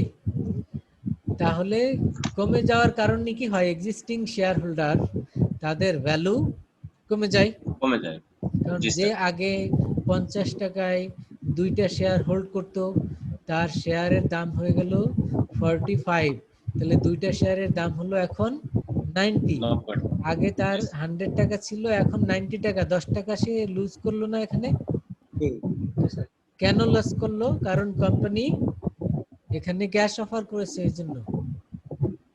এই কারণে তাহলে তো দেখা যাচ্ছে স্যার, স্যার যে কোনো কোম্পানিরই উচিত স্যার রাইট শেয়ার ইস্যু করা। জি, তাই উচিত, এবং এটা কোম্পানির আর্টিকেল অফ অ্যাসোসিয়েশনে থাকে। কোম্পানির যে মূল যে ইয়ে থাকে, প্রসপেক্টাস এন্ড আর্টিকেল। তাহলে স্যার ক্যাশ শেয়ার কেন তারা অফার করে স্যার? এতে কোম্পানির তো বেনিফিট নেই, বরং লস। ক্যাশ করবেন না রাইট করবেন, সেটা ডিসিশনের বিষয়। তো আর্টিকেলে উল্লেখ থাকে যারা এক্সিস্টিং শেয়ার হোল্ডার তারা তাদের Share পাবে। প্রিমটিভ রাইট থাকে, মানে তারা আগে শেয়ার আগে কেনার share পাবে। তাদের একটি অধিকার থাকে। তারপর এই কারণে রাইট অফার করা হয়। এবং রাইট শেয়ার অফারিং, এই অফারিংটা কি? মূলত যারা এক্সিস্টিং শেয়ার হোল্ডার আছে তাদেরকে একটি সার্টিফিকেট ইস্যু করা হয়, যেটিকে বলে শেয়ার ওয়ারেন্টস অথবা রাইটস। এটা মনে রাখবেন, শেয়ার ওয়ারেন্টস অর রাইটস মানে কি? Rights. এটা মানে কি? It is a certificate issued to the existing share holder. এই সার্টিফিকেটের নাম কি? শেয়ার ওয়ারেন্টস অথবা রাইটস। রাইট। রাইটস। এই এই যে এখন এক্সিস্টিং শেয়ার হোল্ডারদেরকে কোম্পানি কি দিল? রাইটস দিল। মানে কি দিল? শেয়ার দিল? রাইটস প্লাস শেয়ার দিল? রাইটস দিল মানে কি? কি দিল? অধিকার দিয়েছে। রাইটস এতটি শেয়ার। অধিকার দিয়েছে স্যার। জি, তার মানে সার্টিফিকেট দিল two purchase a new share. জি স্যার। তাকে সার্টিফিকেট দেয়া হলো যে আপনি নতুন যে শেয়ারগুলি ইস্যু করব এখানে আপনি এখান থেকে কিনতে পারবেন, এবং সেই রাইট আপনার আগে। এখন এই শেয়ার হোল্ডার মানে এক্সিস্টিং শেয়ার হোল্ডার সে কি করতে পারে? সে রাইট এক্সারসাইজ করতে পারে, জি সে স্যার। নাও করতে পারে, নাও করতে পারে। জি স্যার। নাও করতে পারে। সেলও করতে পারে। 3টে অপশন আছে তার। কি করলো? তাকে একটি ডেট দেয়া হয় যে আপনার এই ডেটের মধ্যে আপনার কি করতে হবে? শেয়ার কিনতে হবে। সে তার 3টা অপশন কি? সে ওই ডেটের মধ্যে কিনলো, মানে এক্সারসাইজ করলো রাইটস। 2 নাম্বার, যে আমি কিনবো না, কিন্তু রাইটস কি করলাম? সেল করে দিলাম আপনার কাছে। আপনি তো আর এই কোম্পানির শেয়ার নাই, আপনার কাছে রাইটস সেল করে দিলাম। এখন ওই রাইটস শো করে আপনি নতুন শেয়ার কিনতে পারবেন। বুঝছেন? অন্য একজনকে দিতে পারবে স্যার, হ্যাঁ? জি, কেনার জন্য। আপনি কিছু টাকায় আপনি ওই সার্টিফিকেট ওয়ারেন্টস বা রাইট সেল করে দিতে পারেন। তখন যে যার কাছে ওটা থাকবে সে ওইটা শো করে নিউ শেয়ার কিনতে পারবে, মানে রাইট শেয়ার কিনতে পারবে। আর থার্ড অপশন কি? আপনি কিছুই করলেন না, আপনি রাইট এক্সারসাইজ করলেন না, আবার রাইট সেলও করলেন না, জাস্ট ডেট এক্সপায়ার হয়ে গেল। তো আপনি যে কোনো কিছুই করতে পারেন। এখন প্রশ্ন হলো যে রাইট, এই যে রাইটস বা শেয়ার ওয়ারেন্টস ইস্যু করবে, কতটা রাইটস, কতটা নতুন শেয়ারের এগেইনস্টে দরকার, এটার একটা হিসাব আছে। যে কোম্পানি মনে করেন 1 লাখ শেয়ার এক্সিস্টিং আছে, এখন সে আরো 50,000 শেয়ার ইস্যু করতে চায়,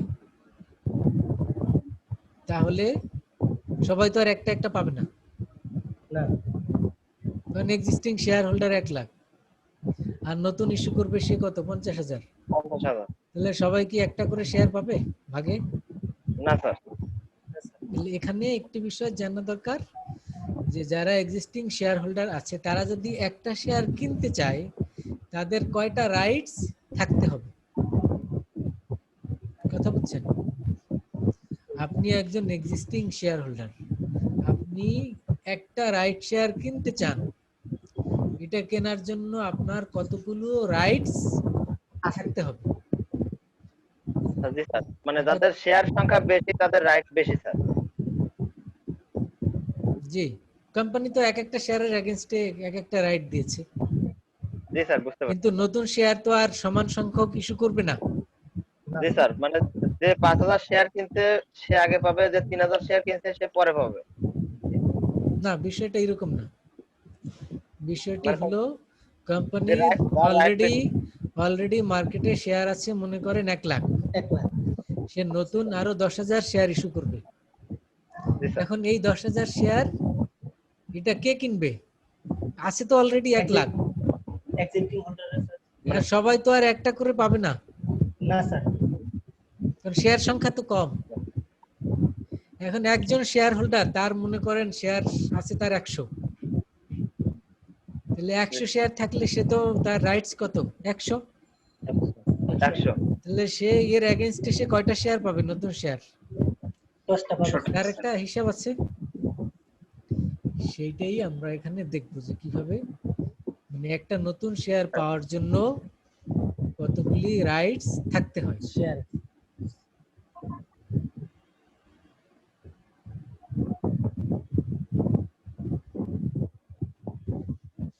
প্রথমেই জানা দরকার যে কোম্পানি যে রাইট ইস্যু করবে, কেন করবে, তার ক্যাপিটাল দরকার, ফাইন্যান্সিং দরকার। তো এই ফাইন্যান্সিং তার কত দরকার, তার তো একটা হিসাব আছে, তাই না? তো আমরা এখানে বইয়ের এক্সাম্পলটা দেখি। ন্যাশনাল পাওয়ার দেখতে পাচ্ছেন? National power wants to raise 5 million in new equity, এটাকে দেখতে পাচ্ছেন? জি স্যার, ন্যাশনাল পাওয়ার ওয়ান সম্পর্কে কি বলা আছে? 5 million new equity sir. 5 million new equity. মানে নতুন with a subscription price of নতুন ইস্যু করবে সে 5 মিলিয়ন, মানে 5 লাখ 50 লাখ বাংলা। 50 লাখ। জি, তো $50 লাখ তার কি দরকার, ক্যাপিটাল দরকার, নিউ ফাইন্যান্সিং। মানে প্রথমে সে প্ল্যান করলো আমার ক্যাপিটাল দরকার 50 লাখ। এখন 50 লাখ যদি ক্যাপিটাল দরকার হয় তাহলে তার কতগুলো রাইট শেয়ার ইস্যু করতে হবে, কতগুলো নিউ শেয়ার ইস্যু করতে হবে, এটি জানার জন্য প্রথমেই জরুরি সেটা হলো এক একটা শেয়ার তাহলে সে কত দামে বিক্রি করতে চায়, পিসগুলো তাই স্যার না? 10 টাকা ডলার করে। সেই প্রাইসকে বলা হয় সাবস্ক্রিপশন প্রাইস। আধার হার। সাবস্ক্রিপশন প্রাইস, সাবস্ক্রিপশন প্রাইস কি? রাইট শেয়ার যেই দামে যেই প্রাইসে ইস্যু করা হয় সেই প্রাইসটিকে বলা হয় সাবস্ক্রিপশন প্রাইস। মনে করেন মার্কেটে দাম 20 টাকা, 30 টাকা, 50 টাকা, কিন্তু আপনি সাবস্ক্রিপশন প্রাইস কত দিবেন? ওর চেয়ে কম দিতে হবে। 15 টাকা। ওর চেয়ে কম দিতে হবে, কারণ কি? কারণ মার্কেটে প্রাইস 20 টাকা হলে আপনি কোম্পানির কাছ থেকে 20 টাকায় কিনবেন কেন? মার্কেটেই তো আছে জি 20 স্যার, টাকায়।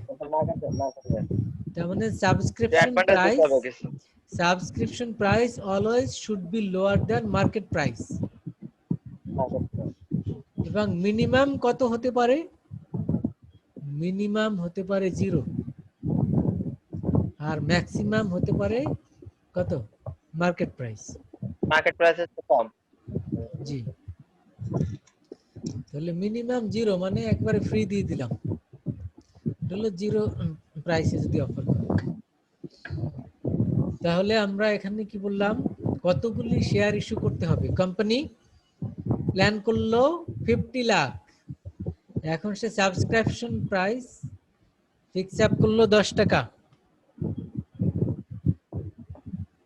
বুঝছেন? এখন আপনি হয়তো বলতে পারেন যে সাবস্ক্রিপশন প্রাইস 10 টাকা ফিক্স আপ করলো কিসের ভিত্তিতে? এটি ফিক্স আপ করবে সে মার্কেট প্রাইস কত, মার্কেট প্রাইস তার চেয়ে কম একটি রেট সে সেট Price. করবে সে এর চেয়ে কম। এটি যে কোনো রেটই হতে পারে কিন্তু লোয়ার দ্যান মার্কেট প্রাইস। তাহলে 10 টাকা হলে সে যদি 50 লাখ নতুন ফান্ড রেজ করতে চায়, কতগুলি শেয়ার ইস্যু করতে হবে? 5 লাখ। 5000 কিভাবে বের করলাম? ফর্মুলা লেখাই আছে, দেখেন। Sir, 5 fund to lakh B sir. Raised divided by subscription price. কত টাকা দরকার আমাদের, আর পার শেয়ার প্রাইস কত, ডিভাইড করলে পেয়ে যাব number of 5 lakh new share share. Sell করা দরকার 10 টাকা। 5 লাখ শেয়ার তার সেল করতে হবে। ক্লিয়ার? জি স্যার। এখন কোম্পানির অলরেডি মার্কেটে শেয়ার আছে 1 জি মিলিয়ন, স্যার। বুঝছেন? জি স্যার, কত শেয়ার আছে? 1 মিলিয়ন, 1 মিলিয়ন, মানে 10 লাখ। 10 লাখ। তাহলে এই যে 10 লাখ শেয়ার হোল্ডার, এরা যদি এই মানে রাইট শেয়ার কিনতে চায়, তাহলে তার একটা শেয়ার কেনার জন্য তার কয়টা রাইটস থাকতে হবে? 2টা স্যার, 2টা। 2টা স্যার। কিভাবে বের করলাম? Old share divided by Old new share share. by new share। New share. তাহলে ওল্ড শেয়ার 1 মিলিয়ন বা 10 lakh divided by new share হলো 5 5 লাখ। যেটি নাম্বার, জি স্যার। এখানে আমরা নাম্বারটি লিখলাম, যেটি বের করলাম সেটি কত? 5 লাখ। আর ওখানে শেয়ার সংখ্যা হলো 1 লাখ, 10 লাখ, 1 মিলিয়নে 10 লাখ। তাহলে ডিভাইড করলে আমরা কত পেলাম? 2 শেয়ার, 2 রাইটস, শেয়ার না, 2 rights, 2 rights. 2 rights to purchase a new share. তাহলে এখান থেকে আমরা কি জানলাম? আমরা জানলাম the existing share holder should have 2 rights to purchase a right share. Right share। এই কথাটা ক্লিয়ার কিনা? An sir. existing shareholder should have 2 rights Right। to purchase a right share. New share, right. Clear? G G sir. Sir, clear sir. আচ্ছা, তাহলে এবার এর impact কি দাঁড়ায় আমরা দেখি।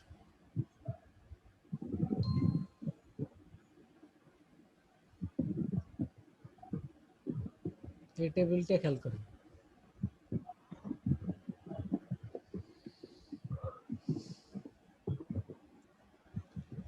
দেখতে পাচ্ছেন টেবিল 20.6? জি স্যার। জি স্যার। জি স্যার। আপনি একজন শেয়ার হোল্ডার, এই কোম্পানির আপনি একজন শেয়ার হোল্ডার, আপনার শেয়ার আছে 2টি। কয়টি? 2টি। দুইটি।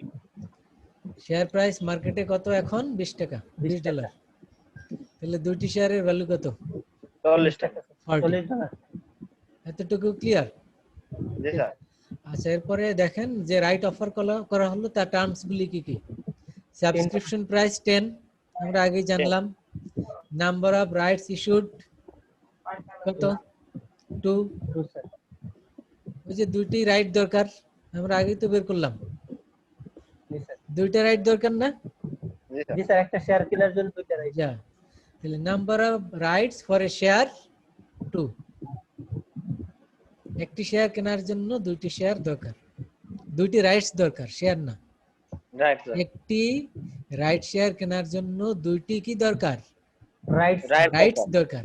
আচ্ছা, তারপরে দেখেন, এরপরে আপনি এটি রাইট এক্সারসাইজ করলেন, আপনার সামনে তো তিনটি অপশন ছিল, কি অপশন ছিল? আমি রাইট আমি কিনতেও পারি, নাও কিনতে পারি, কোনোটাই করতে রাইট পারি। সেলও করতে পারেন, রাইট সেলও করতে পারেন, তাই না? জি স্যার, রাইট সেলও করতে পারি। তাহলে এবারে আমরা দেখলাম আপনি কিনেছেন, তাহলে এখন আপনার পজিশন কি দাঁড়ালো সেটি আমরা দেখব। Share holder position after offer. এখন আপনার শেয়ার সংখ্যা কত হলো? তিনটা। আগে দুইটা ছিল আর একটি কিনেছেন, জি স্যার, তিনটা। তাহলে তিনটি হলো। এই তিনটি শেয়ারের এখন 50 এই টাকা তিনটি স্যার। শেয়ার যে আপনি কিনলেন, এই তিনটি শেয়ারের ভ্যালু কত? আগে দুইটি শেয়ারের ভ্যালু ছিল 40, 40, আর একটি এখন স্যার কিনেছেন 10, কত দিয়ে? 10। টোটাল কত?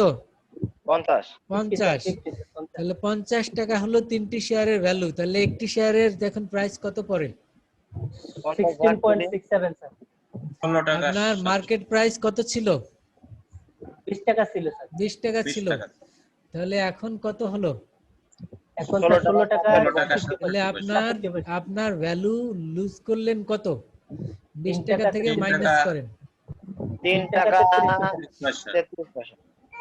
তাহলে after rights, after right share issuing আপনার মার্কেটে ইম্প্যাক্ট পড়লো, মার্কেটে ইম্প্যাক্ট পড়লো এবং শেয়ার 20 টাকার শেয়ার এখন বিক্রি হচ্ছে 16 টাকা 67 পয়সা। 16.67, এবং এই 16.67 এটি হওয়ার পরে তাহলে আপনার কি লাভ হলো না লোকসান হলো না কি হলো সেটি আমরা এবার দেখব।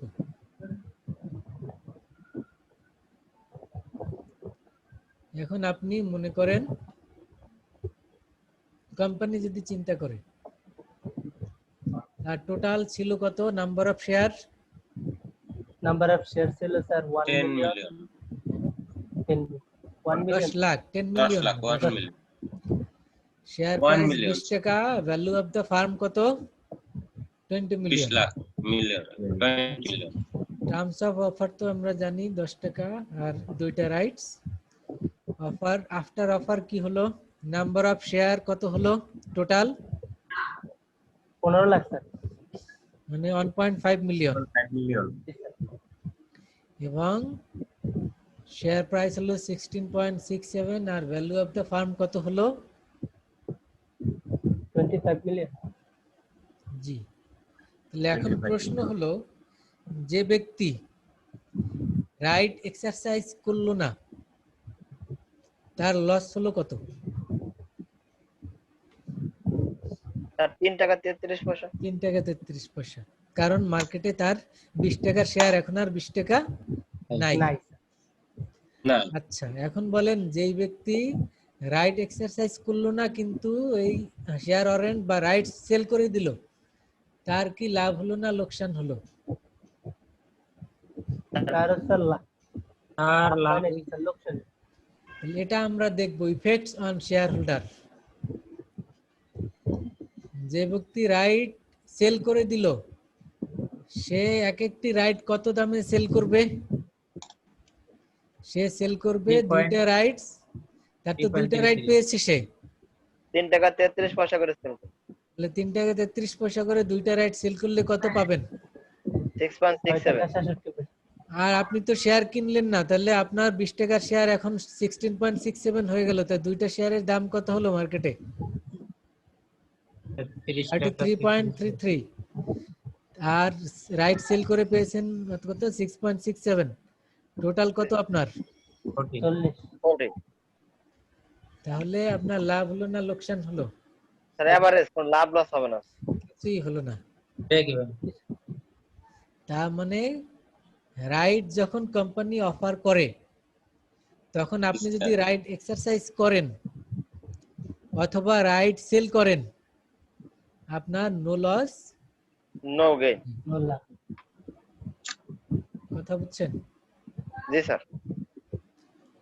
এখন আপনার যদি আপনি যদি কিনতেন তার হিসাব তো আমরা আগে দেখলাম, কিনলে কি হতো? কিনলে স্যার 16 টাকা 67 পয়সা করে পড়তো স্যার, তখন 3টা শেয়ারের দাম হতো 50 টাকা স্যার। জি, গুড। তাতেও তো আপনার লস নাই। নো- না স্যার। কারণ আর লস নাই কেন? কারণ আপনার ওই যে 40 টাকা আর এখানে 10 টাকা দিছেন। 10 টাকায় পেয়ে যাচ্ছে একটা শেয়ার। হ্যাঁ, এখন এই 10 টাকা দিছেন এক্সট্রা, আর এখন যে শেয়ারের প্রাইস তাতে আপনার হিসাব করলে ওই সেমই থাকে। সেম থাকবে। আর আপনি আর যদি রাইট শেয়ার না কিনে আপনি যদি রাইট সেল করে সেম দেন, করে সেম অবস্থা, তাতেও আপনার কিন্তু no loss no gain. Gain. কিন্তু আপনি যদি কিছুই না করেন, তাহলে লস হবে স্যার, 3 টাকা 33 পয়সা লস হবে। লস। তাহলে যদি আপনি মার্কেটে, শেয়ার মার্কেটে আপনার বিজনেস থাকে আর কোম্পানি যদি আপনাকে রাইট অফার করে, তাহলে আপনি কি করবেন? হয় কিনবো অথবা কিনবো স্যার, অথবা রাইট রাইট শেয়ার সেল। অথবা সেল করবো, রাইট সেল করবো। কিন্তু কিছু রাইট যদি সেল না করলে তো করেন, এটাই আলটিমেটলি আপনার লস। লস হবে স্যার। loss। তাহলে ক্যালকুলেশনটা ক্লিয়ার? জি স্যার। জি স্যার। এবার না বুঝলে বলেন।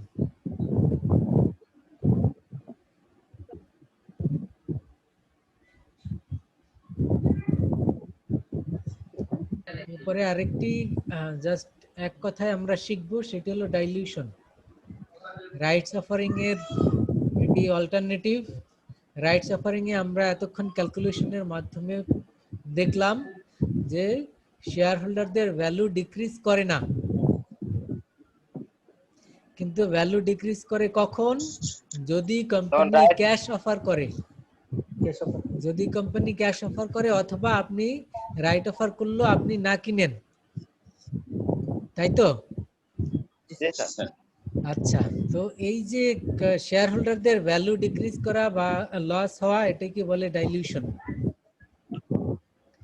তাহলে ডাইলিউশন কি?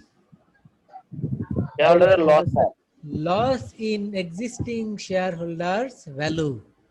এতটুকু মনে রাখবেন, loss in existing share holders shareholder value. Value, এটাকে বলে ডাইলিউশন। আর যখন এই লসটা হয় না, সেটি কি? Right offer. Right offer. বুঝছেন? জি স্যার। ডাইলিউশনে আর ডিটেইলসে গেলাম না, আমরা এতটুকু জানলে চলবে আপাতত। জি স্যার।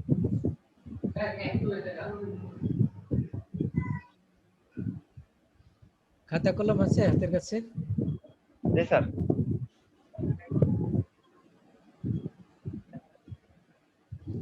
যদি থাকে তাহলে এক নাম্বারটা একটু দেখেন। জি স্যার। এক নাম্বারটা দেখেন। Right What is of the new market value of the company? Again incorporation.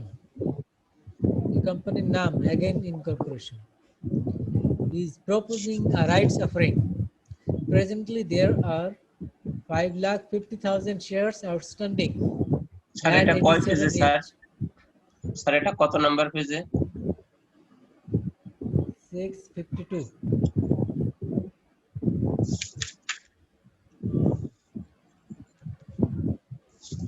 হ্যাঁ, 652 দেখেন।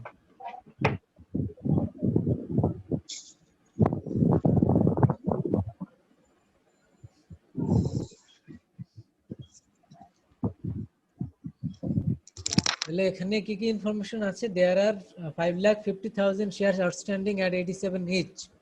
মার্কেটে শেয়ার প্রাইস কত? 87 shares outstanding at 87. Market price. আর কতগুলি শেয়ার আছে মার্কেটে আউটস্ট্যান্ডিং? Outstanding sir 5,50,000। আচ্ছা, আরেকটি information, there will be 5,50,000 shares outstanding at 85,000 new shares $87. offered at $81 each. 85,000 new shares offered at 8. তাহলে কি বুঝলেন এখান থেকে বলেন? স্যার 5,50,000 শেয়ার আছে এবং নতুন করে 50,000 শেয়ার ইস্যু করছে। 25,000 এবং সাবস্ক্রিপশন প্রাইস কত? 81 টাকা। 81 টাকা। আচ্ছা, এতটুকু ইনফরমেশন দেয়া হলো। এরপরে কোশ্চেন দেখেন। What is the new market value?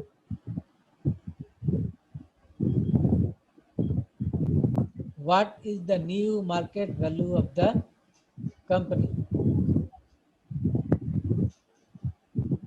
আচ্ছা এই নাম্বারটা একটু পরে করেন, এটা আমরা আলাপ করি না, এটা সহজ কিন্তু আমরা আলাপ স্যার করব। দুটো শেয়ার যোগ দিয়ে স্যার গুণ করলে তো বের হয়ে যাবে। বি নাম্বারটা আগে বের করেন।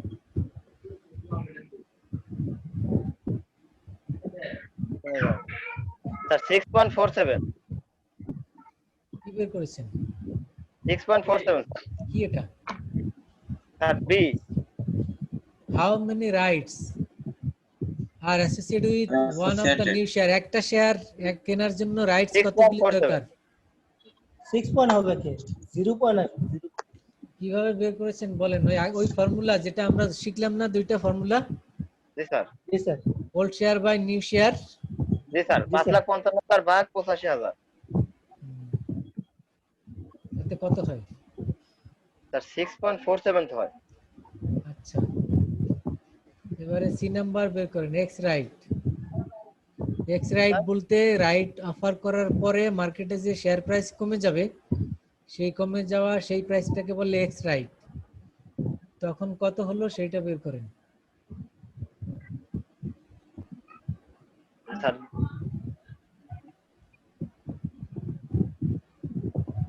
তাহলে দুইটা নিয়ে একসাথে করব স্যার।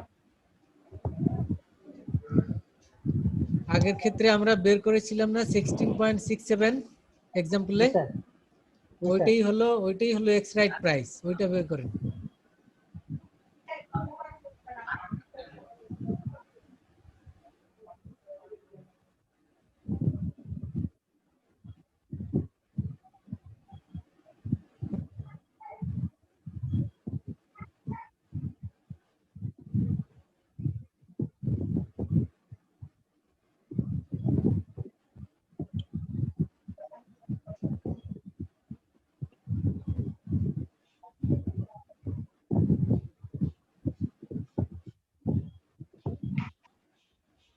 স্যার 84 কিভাবে করেছেন? স্যার দুটো শেয়ার যোগ দিয়ে স্যার দুইটা ভাগ দিয়েছে স্যার। দুইটা শেয়ার যোগ দিলে ওইভাবে তো না, সরাসরি ফর্মুলা অ্যাপ্লাই করে করেন। আর কেউ করেছেন?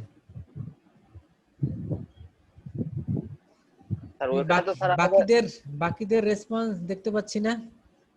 আব্দুল্লাহ সাহেব আছেন? নওয়াজ শরীফ আছেন? আচ্ছা sir.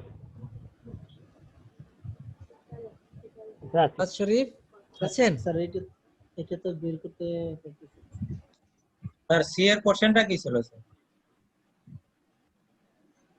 X right share. X right price কত হবে স্যার? এক্স রাইট প্রাইস মানে রাইট শেয়ার ইস্যু করার পরে মার্কেটে শেয়ার প্রাইস কত হবে, ওইটার নামই হলো এক্স রাইট প্রাইস। স্যার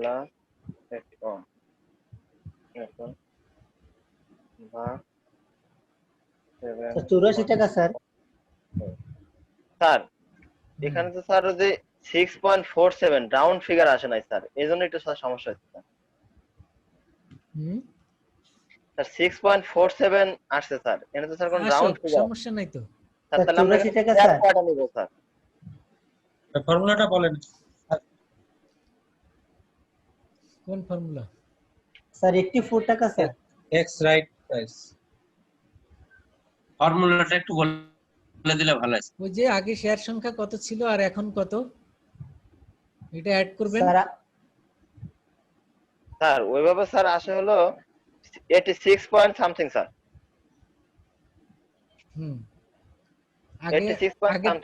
আগের এক্সাম্পলটা খেয়াল করেন, দুইটা ছিল, যখন একটা কিনলো তখন হলো তিনটা। আর আগে প্রাইস ছিল 20 টাকা করে 40 প্লাস সাবস্ক্রিপশন 10 50, তো 50 ডিভাইডেড বাই 86.3 ওইভাবে করেছিলাম না, ওইভাবে করেন স্যার। 86.196 সবার কি এটাই আসছে? স্যার ওই গ্রাউন্ড ফিগার নিব না স্যার, ওটা কি 6 এ নিয়ে নিব স্যার? স্যার আমি ওই দশমিক সহ নিছি স্যার, তখন স্যার ওটা কি 6 নিয়ে নিব? 86.19/2 এটা ঠিক আছে, কিন্তু এটা কিভাবে করেছেন? স্যার এটা করছে স্যার যে 6.47 শেয়ার, ওখানে আমি স্যার হুম ওই 6টা শেয়ার প্লাস নতুন একটা শেয়ার, 7টা শেয়ার হুম ভাগ 7, আর এই 6টা শেয়ারের দাম হলো 87, আর নতুন যে শেয়ারটার দাম নিছি ওইটা হলো 81।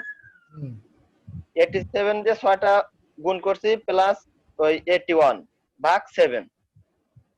আচ্ছা, এটা একটা একটা শেয়ার প্রাইস ধরে এভাবে করা যায়, আর জি টোটালটা স্যার, ধরেও আবার করা যায়। জি স্যার, টোটালটা ধরে করলে তো ভালো স্যার। দুই ভাবেই করা যাবে।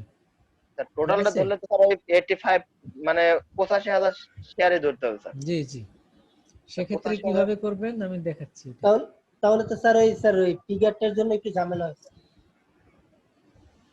সেক্ষেত্রে 6.47 এর জন্য কিভাবে একটু করবেন ঝামেলা ওটা না স্যার? দেখাচ্ছি। স্যার তখন তো স্যার 55,000-ই নিতে হবে স্যার, 55,000 মানে 5,55,000 ইন্টু 87। জি জি, ও জি স্যার, আমি রেজাল্ট বের করে দিচ্ছি স্যার। নিজে দেখতে পাচ্ছেন? জি স্যার, বুঝতে পারছি স্যার। দেখতে ইন্টু পাচ্ছেন? 87, জি স্যার একটা দেখা যাচ্ছে কিন্তু। দেখতে পাচ্ছি। জি স্যার, যে 5,50,000 তো ছিল, জি স্যার, জি জি স্যার। আর স্যার। নতুন হলো 85,000, এই দুইটা অ্যাড করবেন, আর মার্কেট প্রাইস কত সেটা।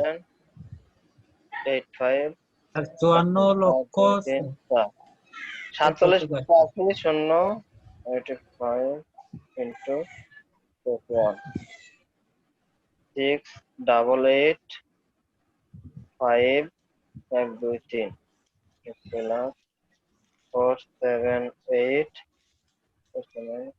5 1 2 5 4 7 3 5 3 0 ভাগ 50 50 তলা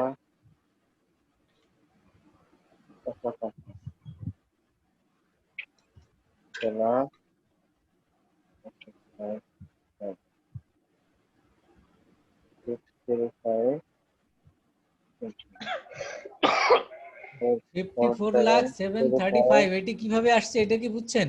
স্যার এটা বুঝতে হবে স্যার। জি স্যার, বুঝলেন না বুঝতে এটা? পারছি স্যার। প্রথমে 54 হলো লাখ স্যার। 5,55,000 রে 87 দিয়ে গুণ করতে হবে, আর জি 85 রে 81 দিয়ে গুণ করতে হবে, জি জি, দুইটা অ্যাড গুণ করলে করে এটা যে হবে। ভ্যালুটা আসে ওইটার যোগফলই স্যার। যোগ করতে হবে। হুম।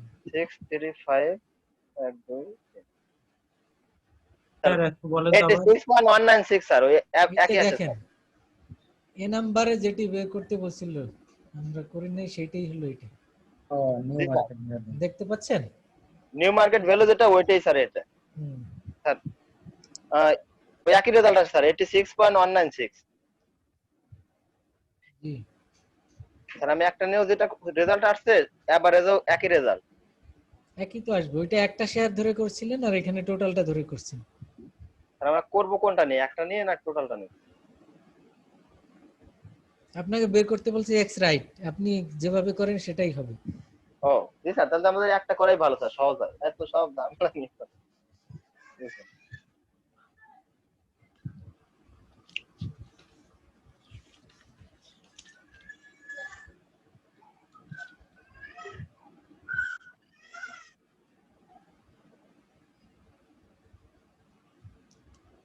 সবাই কি বুঝছেন? জি স্যার। না বুঝলে বলেন। জি স্যার। জি স্যার, বুঝছি স্যার। তাহলে ডি নাম্বারে ছিল what is the value of A right. Sir ওই 87 থেকে 86.20 মাইনাস করুন স্যার। কত হয়? তাহলে sir 0.80 sir. 196.8 0.80 sir. Sir PX দিয়ে কি মিলান করছে স্যার? পিএক্স দিয়ে 196.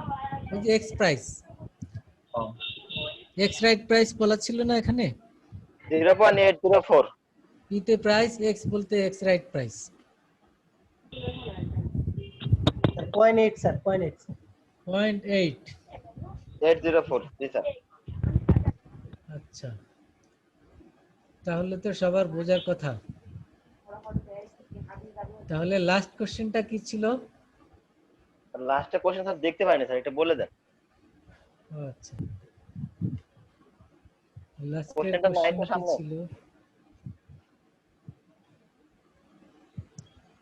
5 নাম্বার কোশ্চেনটা।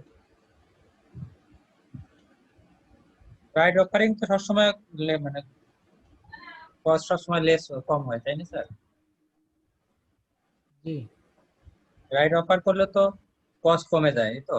দেখেন এই নাম্বারে কি ছিল? ভ্যালু কমে যায়, শেয়ারের ভ্যালু কমে যায়। Right offering result. Why might a company have a rights offering rather than a general cash offer? এটা এখানে ক্যালকুলেশন নাই, আপনাকে কোশ্চেন ব্যাখ্যা করেছে। করতে হবে স্যার। এতক্ষণ যা আমরা আলাপ করলাম এটা বুঝলে আপনি বলার চেষ্টা করতে পারেন, বলেন। Why might a company have a rights offering rather than a general cash offer? Cost minimise করার জন্য। না স্যার, ওই মানে এক্সিস্টিং শেয়ার হোল্ডার যাতে ক্ষতিগ্রস্ত না হয় সেই জন্য স্যার ক্যাশ অফারিং না করে রাইট শেয়ারিং অফার করে। তার ইকুইটি ইনক্রিজ করার জন্য কস্ট মিনিমাইজ হচ্ছে। মিনিমাইজ এখানে অনেকগুলি কারণ আছে, ঠিক আছে, যেটি বলছেন সবগুলোই ঠিক আছে। কস্ট মিনিমাইজ করার জন্য এটাও ঠিক আছে, কারণ আইপিও তে ক্যাশ অফারে যাওয়া মানে তো আইপিও প্রসেস, এটা অনেক খরচ আছে এখানে। খরচ হবে। আর রাইট অফারিং এর খরচ কম, তার মানে টু মিনিমাইজ দ্য কস্ট, এটা বলতে পারি।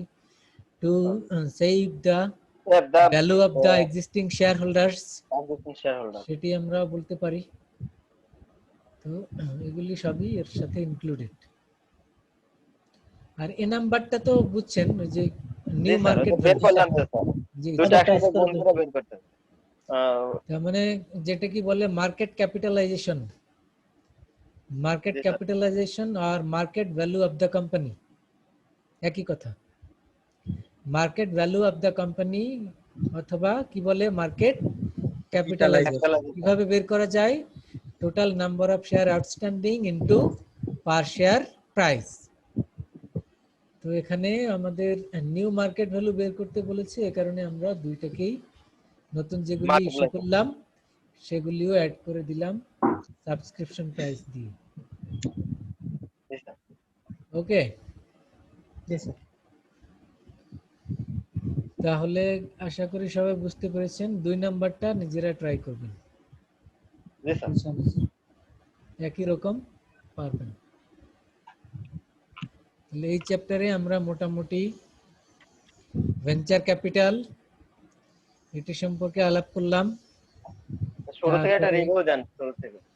হ্যাঁ, এই যে শুরু থেকেই বলছি ভেঞ্চার ক্যাপিটালিস্ট এবং how the venture capitalist farm go for financing in different stages, সেগুলি আমরা দেখেছি। তারপরে তারা যখন পাবলিকে যায়, মানে প্রাইভেট টু পাবলিক কোম্পানি যখন ট্রান্সফর্ম করে তখন এর প্রসেস কি, আমরা 2 রকমের সিস্টেম দেখেছি, একটি হলো ক্যাশ অফার আর একটি রাইট অফার।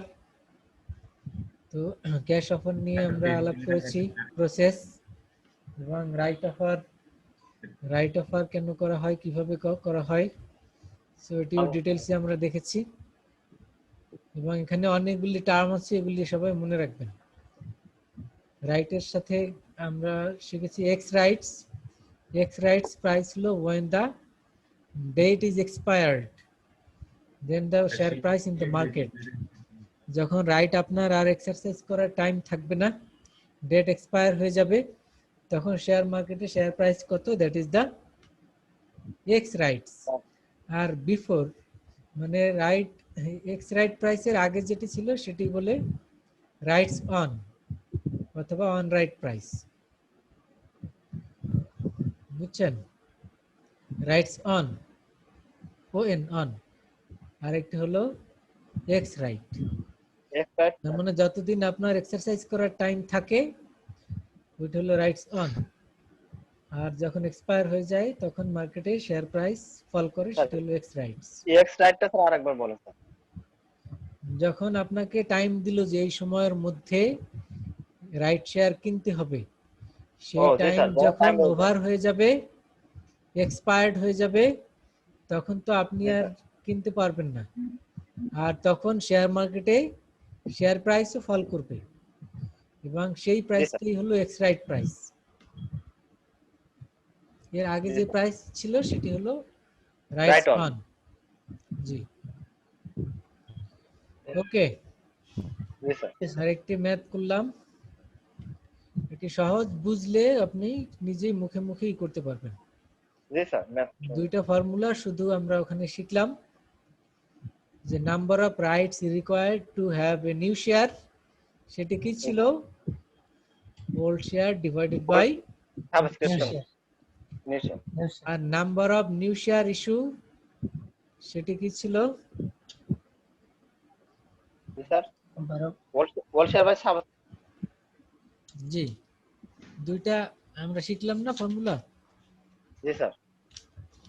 এটা হলো নাম্বার অফ নিউ শেয়ার, সেটি কত? ফান্ডস টু বি রেজ, কত আমরা ক্যাপিটাল রেজ করব, এখন রেজ করব। Divided by subscription price. Subscription. এখান থেকে আমরা পেয়ে যাব নাম্বার অফ নিউ শেয়ার। আর number of rights needed to purchase a share of stock, সেক্ষেত্রে আমরা বলেছি old share by new share. Old share.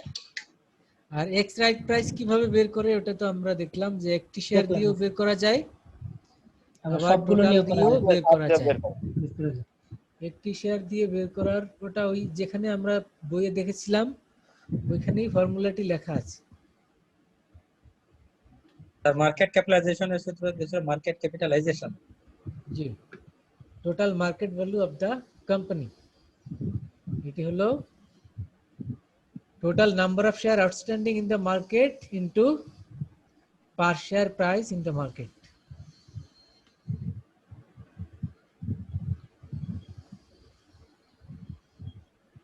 X right, এই যে দেখেন ভ্যালু অফ এ রাইট, এটা বের করেছি আমরা। ওল্ড প্রাইস মানে New price. এভাবেও বের করা যায়, অথবা নিউ প্রাইস মানে সাবস্ক্রিপশন প্রাইস। এভাবেও বের করা যায়। এটা যে যেমনি করতে পারেন সেভাবে করলেই চলবে। এটি স্যার আমাদের আর কি দুটো ক্লাস হবে পরীক্ষার আগে। কি? স্যার আজকে আমাদের কততম ক্লাস চলতেছে স্যার? স্যার আজকে আমাদের 7th। জি স্যার। 7th বলতে আর কি যে মিড টার্মের পরে কত, 2 না 3? 2 স্যার। দুইটা sir. Second class sir, mid term পর সেকেন্ড। সেকেন্ড। আচ্ছা, তো আমাদের স্যার দুই দিনে তো স্যার দুইটা চ্যাপ্টার শেষ করে ফেলছি আর স্যার। কত উইক আছে আমাদের পরীক্ষার আগে? আর দুইটা স্যার। 2টা স্যার। স্যার আর দুইটা শেষ করলে 2 সপ্তাহ শেষ হয়ে যাবে স্যার। 3টা পাবো না, না? না আর স্যার। তাহলে আর তিনটা 2টা পাবো না, ক্লাসে, আর 2টা ক্লাসে 2টা চ্যাপ্টার, আর লাস্টের ক্লাসে রিভিউ, এই তো? স্যার তাহলে তো 3টা ক্লাস হয়ে গেল স্যার। না না, আপনাকে এক্সট্রা ক্লাস করব স্যার। 2টা ক্লাসের মধ্যেই তো লাস্টের ক্লাস। ও জি স্যার, মানে লাস্ট ক্লাসে স্যার, স্যার আমাদের- চ্যাপ্টারটা শেষ স্যার, করে আমাদের স্যার মি- রিভিউ দিলে হবে। স্যার আমাদের মিড টার্মের রেজাল্টটা কি দিবেন স্যার? মিড টার্মে স্যার দরকার নাই স্যার। দিয়ে দেন স্যার, দরকার নাই কেন? দিব ইনশাআল্লাহ। ওই যে ওই কয়েকটা ডাউনলোড করা বাকি আছে সবার, ওই অ্যাসাইনমেন্ট ওইটা করে আমি জানাবো ইনশাআল্লাহ। সিজিপিএ প্লাস পাবেন ভাই, আপনি আর টেনশন করেন কেন? কামরুল ভাই। জি স্যার, এবারে তো স্যার সবাই ভালো করছে স্যার, এবারে তো একটু দিয়েন স্যার। আজকে আমাদের ফর্মালি ক্লাস এখানে শেষ। এরপরে যদি কিছু থাকে বলার, শেয়ার করার, বলেন।